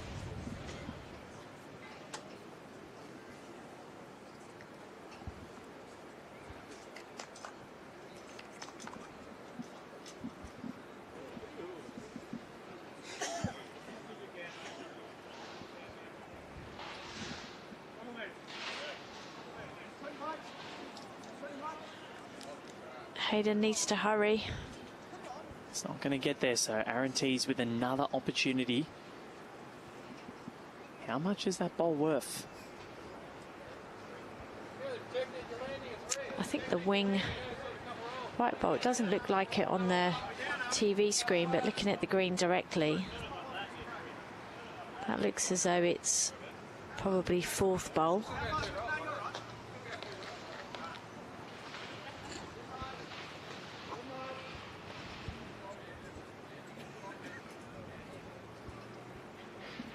Teasy goes on that hunting line. He's underneath. So it's still one to the Aaron Tees combination, but if they drop the end here, I fear for their title chances, because it would extend the margin to 4 with 2 ends left, and we've not seen more than a 3 scored. So Hayden's got a chance here. They don't mind it. Hayden Oster! What an effort. Huge effort. Well, they're high-fiving him. I'm not sure if he's made it or not. I'd probably still favour J-Byes.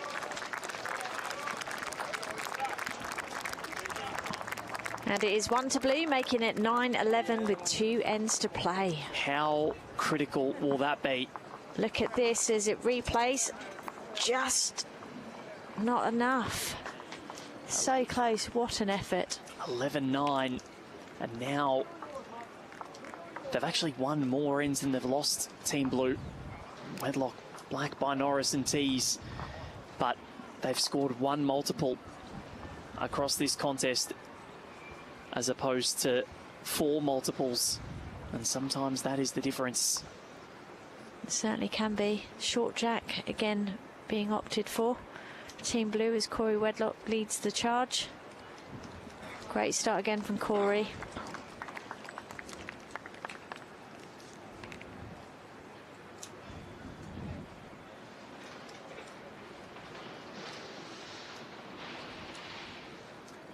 Tyler has matched him though. Another brilliant start from Tyler. Again. Superb display of leading from both.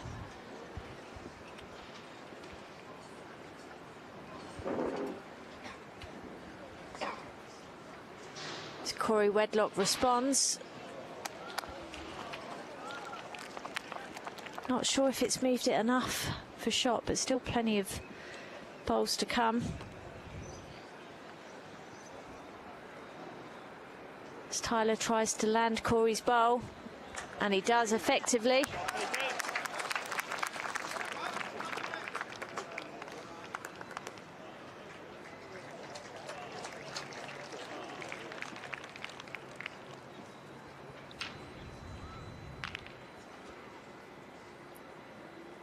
Nathan Black on the forehand, just trying to land the bowl. He does.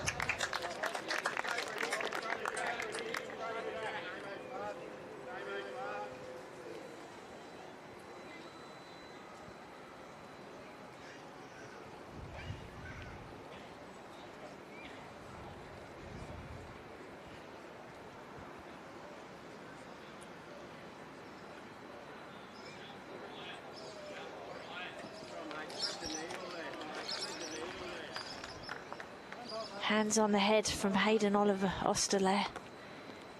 Can't believe that Harvey got the gap. So Nathan Black tries to trail this jack back. Gets a piece of it, just not in the right direction.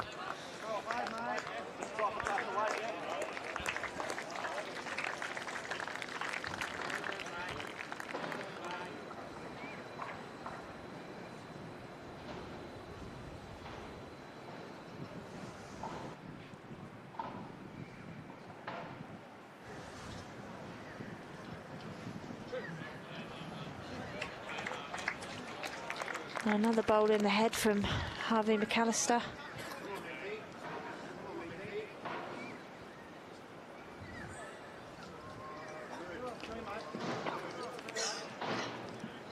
Jay by Norris attempts to turn this jack around the corner on the forehand.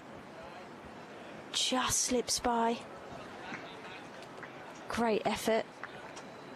Still advantage to Team Peach.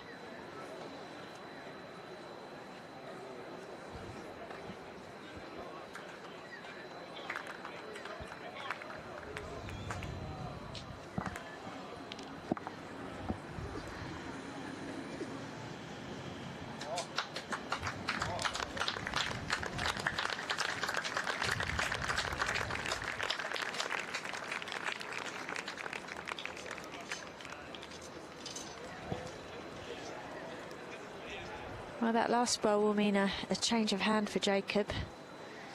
He's got to play into the danger first. And he's running for cover.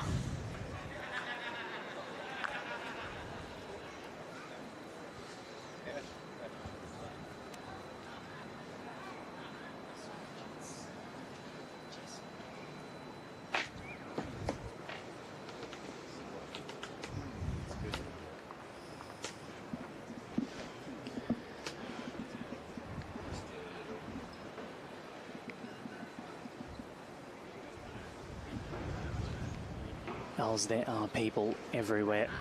It is insane. Watching a classic final.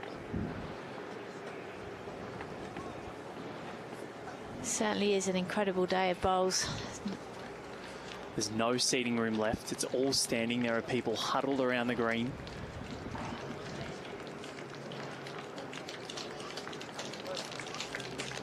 I've not had any indication of shot. I'm assuming that it's one to Peach at the moment with that Jack High White bowl there. It seems like it. Aaron Teaser's got a massive opportunity just to trail that Jack into that pack of bowls. So it's quite a hard head for Harvey. Doesn't want to leave anything for Aaron Tease to work off. But also there is danger. They've covered the tee with Jacob's last delivery. Can't afford to overplay it either way. Go there. Can't afford to overplay it either way. Go there. It's going over. Yeah. Do you want to just stay where you are? Do you want to stay where you are? No. Yep. All right. Thank you.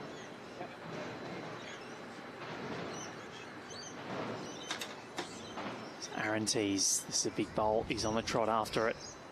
What has he got? Can he trail this Jack? He's made a living playing bombs like this.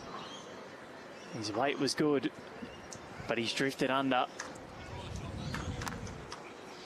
And Hayden Oster might have a chance, Ellen, to put this to bed.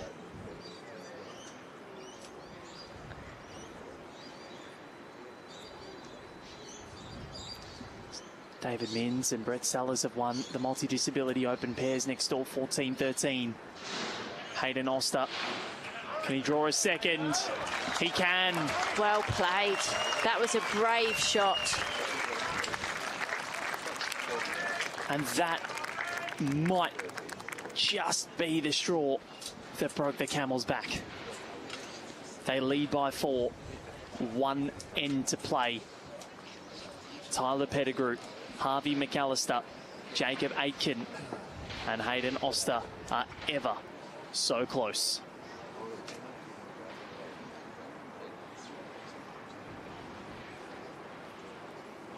What a final delivery. Perfectly played. Aaron Tease, as always, very, very sporty and applauds good bowls played by everyone. Yep, he's always been like that. One of the most popular players for that reason.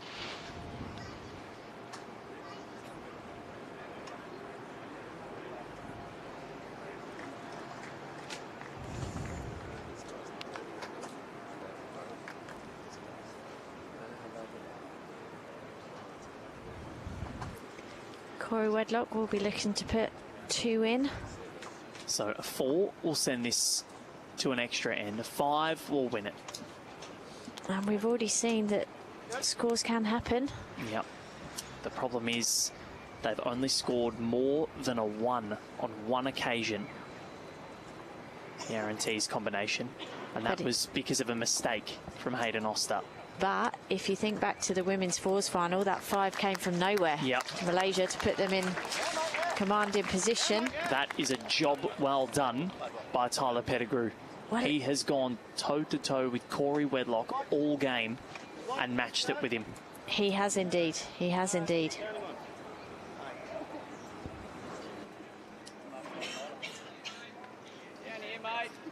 So Corey's got 2 behind, which is positive from an Aaron-Tees point of view. 4s are so difficult to achieve in this discipline, but Harvey McAllister, he's been so good today. It's exactly where Hayden Oster wanted him to put that bowl. Hey, the hand, mate, you've got to try and trial it first. Get away from there, not losing it, you've got to try and trial it. Probably better backhand. Probably better backhand. Good evening to wherever you're watching from around the world. There are so many things at play here. This has been an incredible final.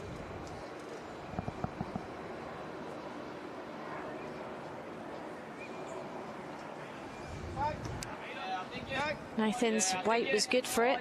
He followed the instructions from Aaron-Tees to make sure he stays on the rink. No, not really.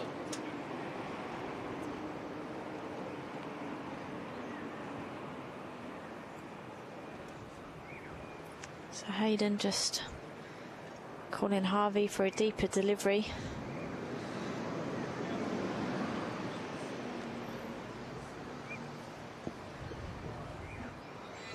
Harvey McAllister. Well, that's his match done, we think. Well, if it doesn't go to an extra end. That is what you would call a good bad bowl. It's made that target a bit wider. Still chances for the blue team here. Again, the favourite to win the 4s might not get the job done. Nathan Black. Well, he sits in for 1, but he's gone behind the jack, so Teesy can't quite believe it, and a wry smile because they need to get 4 around that to send this to an extra end. You can't believe that result, and to be fair, you wouldn't have called that. He nearly played it perfectly, just a fraction more weight. It makes it very hard now to make a 4.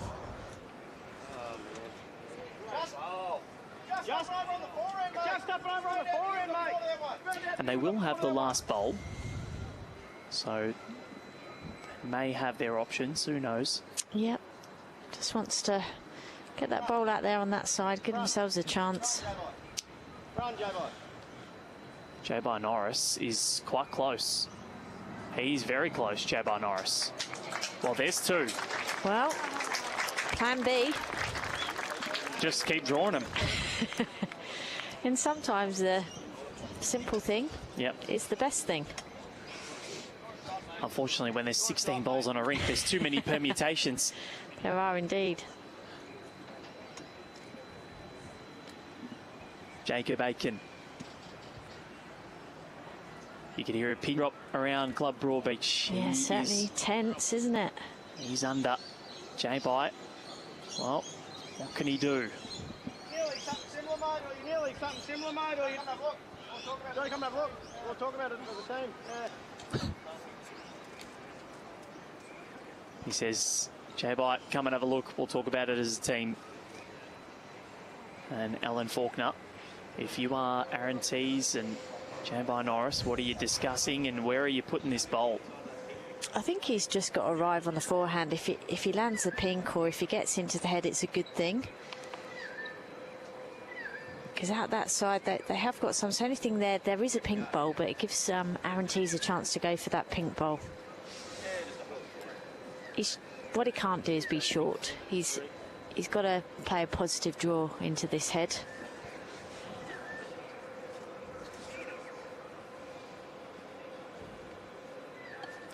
J-By Norris to try and put in the third of the 4 that they need to send it to an extra end.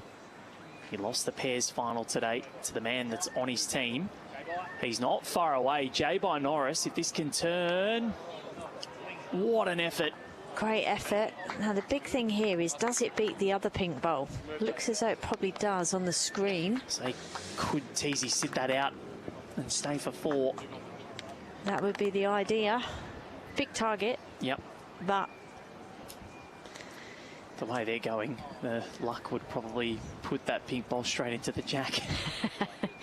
yeah, the split. Yeah. The split would mean that. But it's just been a sublime performance from Pettigrew, McAllister, Aitken and Oster. We're going to hear from the winners after this. We still don't know who it's going to be. Of course, 8 is the maximum you can get in 4s. Doesn't happen much. Yeah, they've played incredibly well. Hayden Oster, what has he got here? He's found a gap, my word. What an effort. There was probably a millimetre in between his bowl and J-By Norris's, so Teasy has the chance now. He said, I think he's going to try and draw it.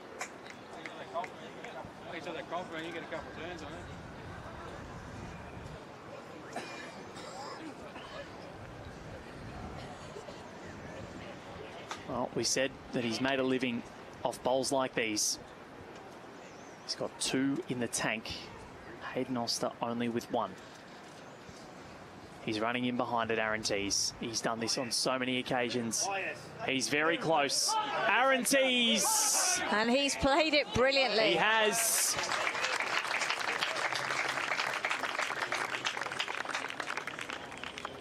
And the opportunity may be there with his last. He holds 3. Just pushing that J-By Norris bowl away a roll. But if Hayden Oster can't affect this, Aaron Tees will have an opportunity to send it to an extra end. So this is a big bowl.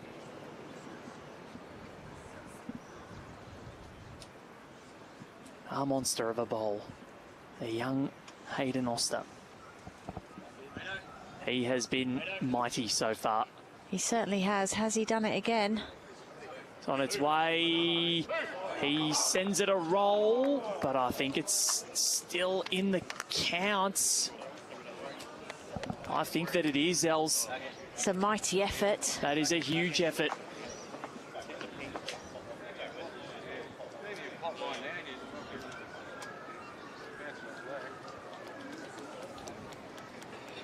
So what's the call?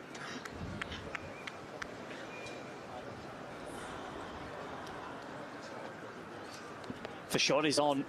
It's what they're after. Can Aaron Tees send this one to an extra end?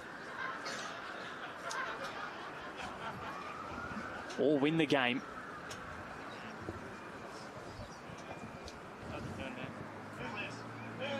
Telling it to turn. It's coming now. Aaron Tees has done it. What a shot. He has done it. Tease me and please me.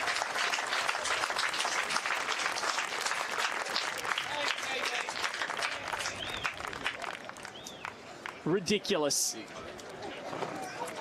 We go on. Big bowls in the big moments. That's what this is all about. And Corey Wedlock was halfway up the green. He knew.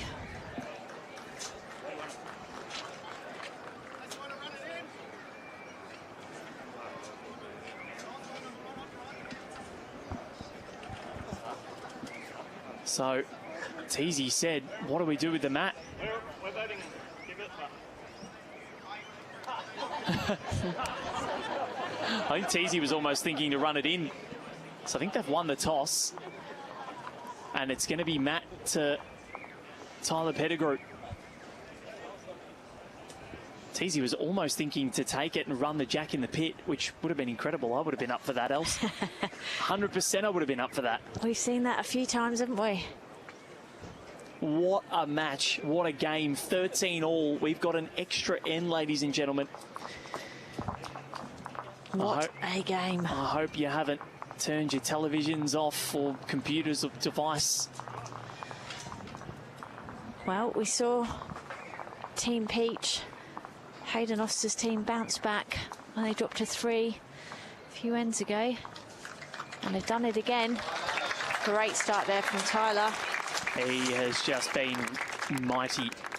So there's a really interesting stat. Corey Wedlock, I think he is going to try and run it in. Very Not far close. away.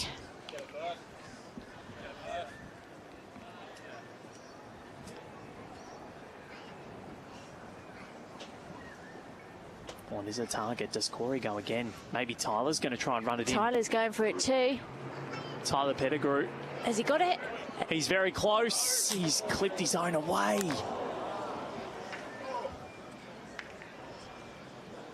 Bear Jack, does Corey go for it, or does he just jump straight on it?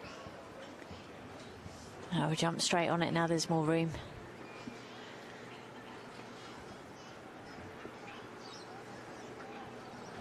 He's close. Well, that's just Corey Wedlock things.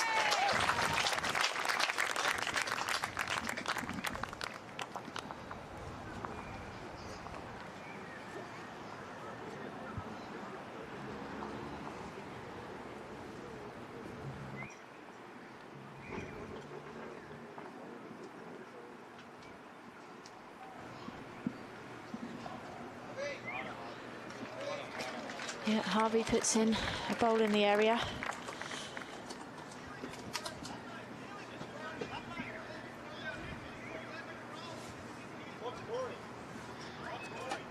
So Corey Wedlock is in a little bit of a laugh. It's good to see they've kept their good spirits.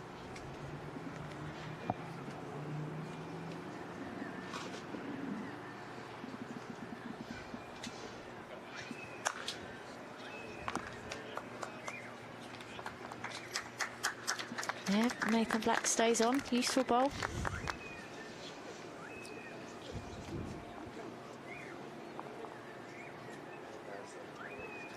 The young man from the ACT, Harvey McAllister, with definitely his final bowl of the day. Oh, it stays on. Stays on in a good spot. Corey's bowl at the back holding shot.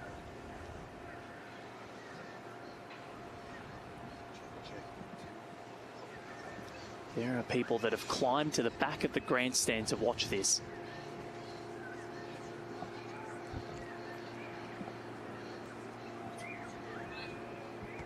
As Nathan Black looks to go match the pink bowl up at the back, not wanting to make it any bigger. Stays on. I don't mind the idea though, because it means that Jacob Aitken or Hayden Oster are going to have to try and draw it. Has he got the jack here? Oh, just goes under, widens the target. Jay Norris steps to the mat. It was almost at a point where he was going to be 0-2 in Australian Open finals today. It still may remain that way, but they have given themselves an almighty sniff. They'd only scored one multiple before the final end.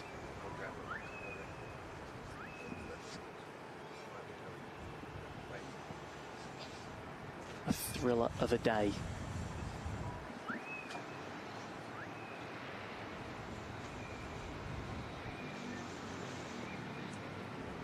Jay Norris.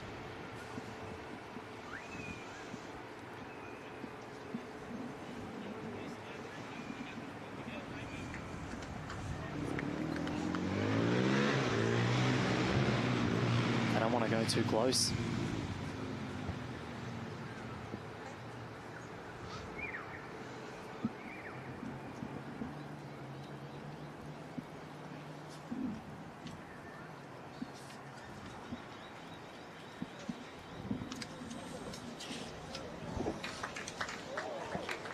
Well, Jacob gives Harvey something to look at. Sorry, Hayden something to look at.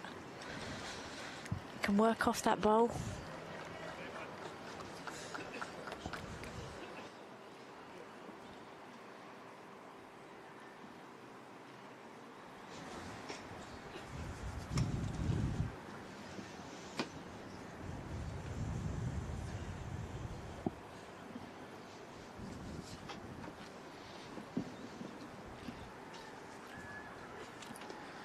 Jay by Norris. He's going to change this up in some way, shape or form. Oh, wow. So he's sat the bowl, but the shelf is there. And the target slowly forming for the two skips. It's coming down to the final 4 bowls of the men's fours final. Can feel the nerves, can't you? The tension.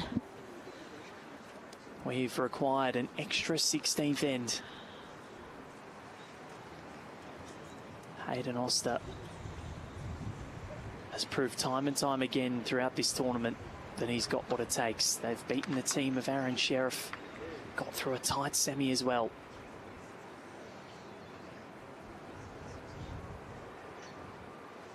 Wait. He goes big.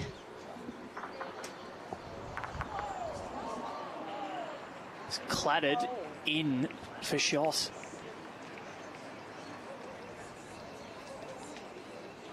So it's a result. And he sort of looks sheepishly. Everything clattered around. And now it's advantage Oster.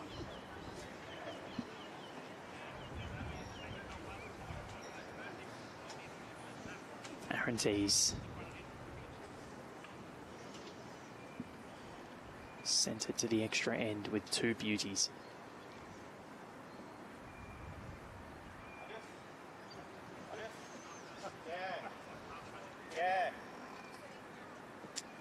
He's right to go back up. If he's not 100%, you've got to be committed, whatever you play.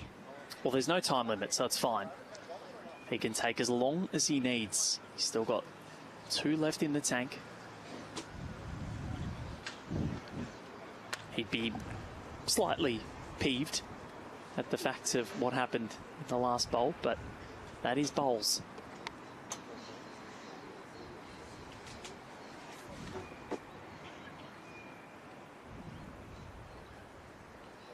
Wait from Aaron Tees as well. What's he got? Just missing. Millimetres. And it is going to come down most likely to his final bowl.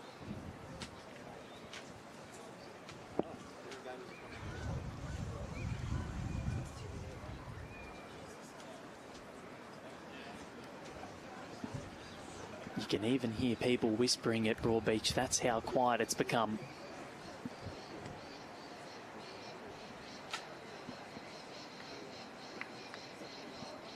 I think they're electing the blocker.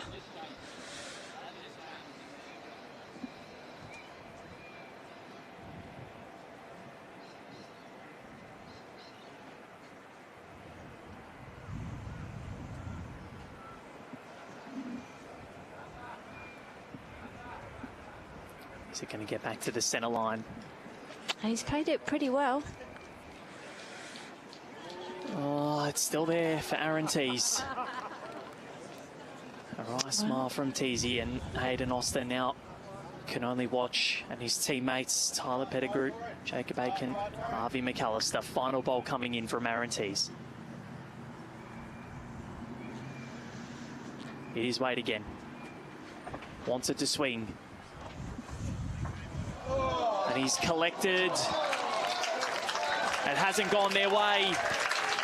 And it is Tyler Pettigrew, Harvey McAllister, Jacob Aiken and Hayden Oster that win an absolute thriller of a men's fours final at the Australian Open. A maiden AO title for all 4 of them.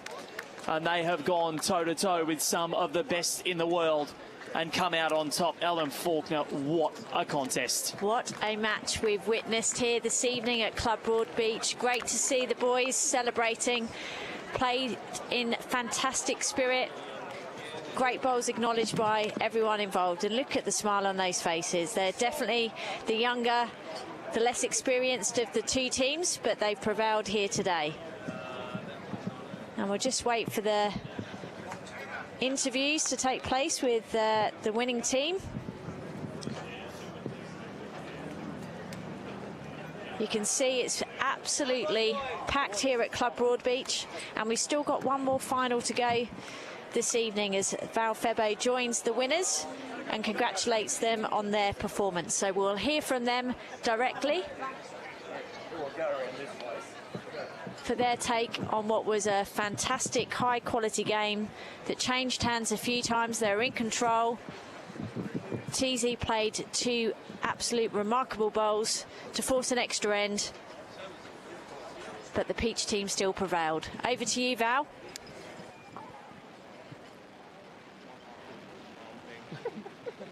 I can imagine. Thanks, Els. What a final we just witnessed here at Club Broadbeach. I've got the four winners with me: Harvey McAllister, Hayden Oster, Jacob Aiken and Tyler Pettigrew. Now, we're going to start with Hayden. It was a little bit of a result in the end, but you guys played some monumental bowls when you needed to. You only conceded the two multiples. You were in every head. How thrilled are you with this? A bit lost for words, really. Like, just over the moon. Like, it's a long couple of weeks playing it, so all the boys were fantastic. Just over the moon. Do you get nervous because you've won three really close matches to win the title in the quarters by one, semis by two, and then final in an extra end? Do you even feel anything like you've got nerves of steel, my friend? Oh, I'd like to think I got used to it, but I haven't. So definitely feel it, but yeah. No, it's good. You don't show it at all, so well done. And Tyler Pettigrew, you went toe-to-toe with Corey Wedlock and you came out pretty evenly matched with him, which is very, very hard to do. Now, you got the lifter in your hand. You said before the match that this was magical. You were waving it over a few heads and it seemed to work. Hey, I'm not wrong. They got us here. So, yeah, no, it was a good battle with the boys. Credit to them. They're an outstanding outfit and, yeah, just stoked to get the win. Harvey, the maiden AO title for you, how much does this mean? Quite a lot. I wasn't even meant to be playing in this. I got the call up 2 days before actually, by Jacob, filling in for Brownie. So, look, to walk away with it, it's something pretty special. Incredible. And Jacob, a maiden one for you as well. To win with these guys, how incredible is it? Yeah, Hayden said that you guys were pretty chilled today, but the fact that you've actually come out and won it, how incredible is this? It's unreal. Like, I'm really lost of words at the moment. To play with these boys, like, I've been good mates for them for a while now, and to come into something thinking, oh yeah, we're just going to play together as mates, and to get the win, it's unreal. So, I can't. Amazing. Well, they've played together as mates. They've won together as mates. Stay tuned for the presentation. Hayden Oster, Harvey McAllister, Tyler Pettigrew and Jacob Aiken.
Well, ladies and gentlemen, it gives me great pleasure to stand before you to crown the men's fours and multi-disability open pairs champions of the 2026 Australian Open after what was an epic session.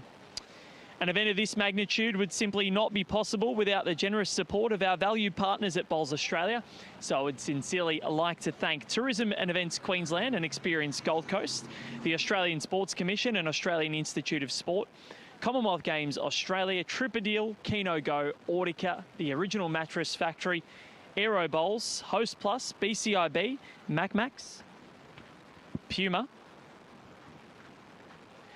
our official finals hosts, Club Broadbeach, and our broadcast partners, 7plus, Fox Sports, KO, and Sky Sports New Zealand. The men's fours discipline, or multi-disability men's pairs discipline, is one of the most hotly contested events, and same with the men's fours. So I'd sincerely congratulate both teams in the finals of the multi-disability open pairs standing behind me. I'd like to invite Bowls Australia Events and Competition Manager Troy Corber to assist with the official presentations, and firstly to the multi-disability open pairs silver medalists, I'd like to congratulate Cooper Whitestiles and Damien Delgado.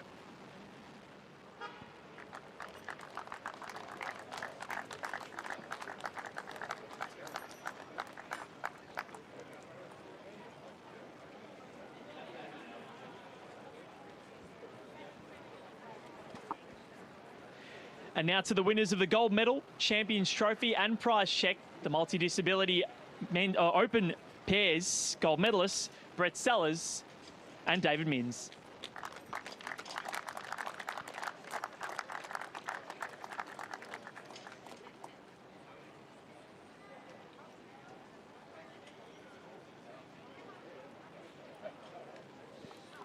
And I'd like to call upon a representative just to say a few words. Apparently I've been nominated, mate. I'd just like to thank all the hosting clubs, Broadbeach, especially all the volunteers, the markers, the umpires, the ITOs, the greenkeepers for the trying times they've had, all the competitors, and Coop and Damo for a great game. Thanks, mate. Well, congratulations to Brett and David once more, ladies and gentlemen. Now to the men's fours, and firstly to the silver medalists, Corey Wedlock, Nathan Black, Jay-By Norris and Aaron Tees. And in addition, Corey and Jay-By Norris will receive their medals from the men's pairs earlier on today as well.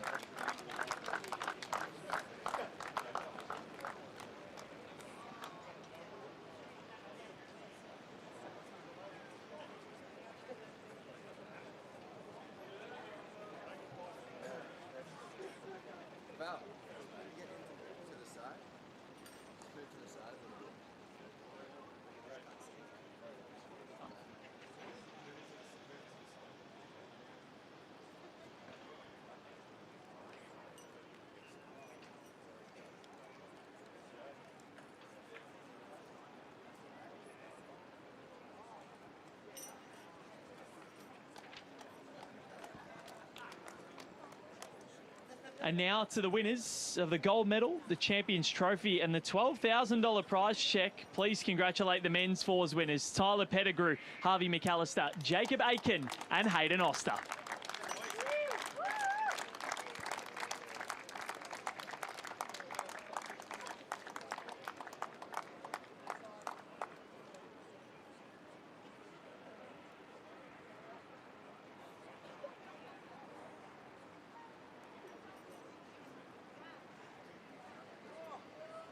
And I'd like to now invite a representative of the men's force team to say a few words.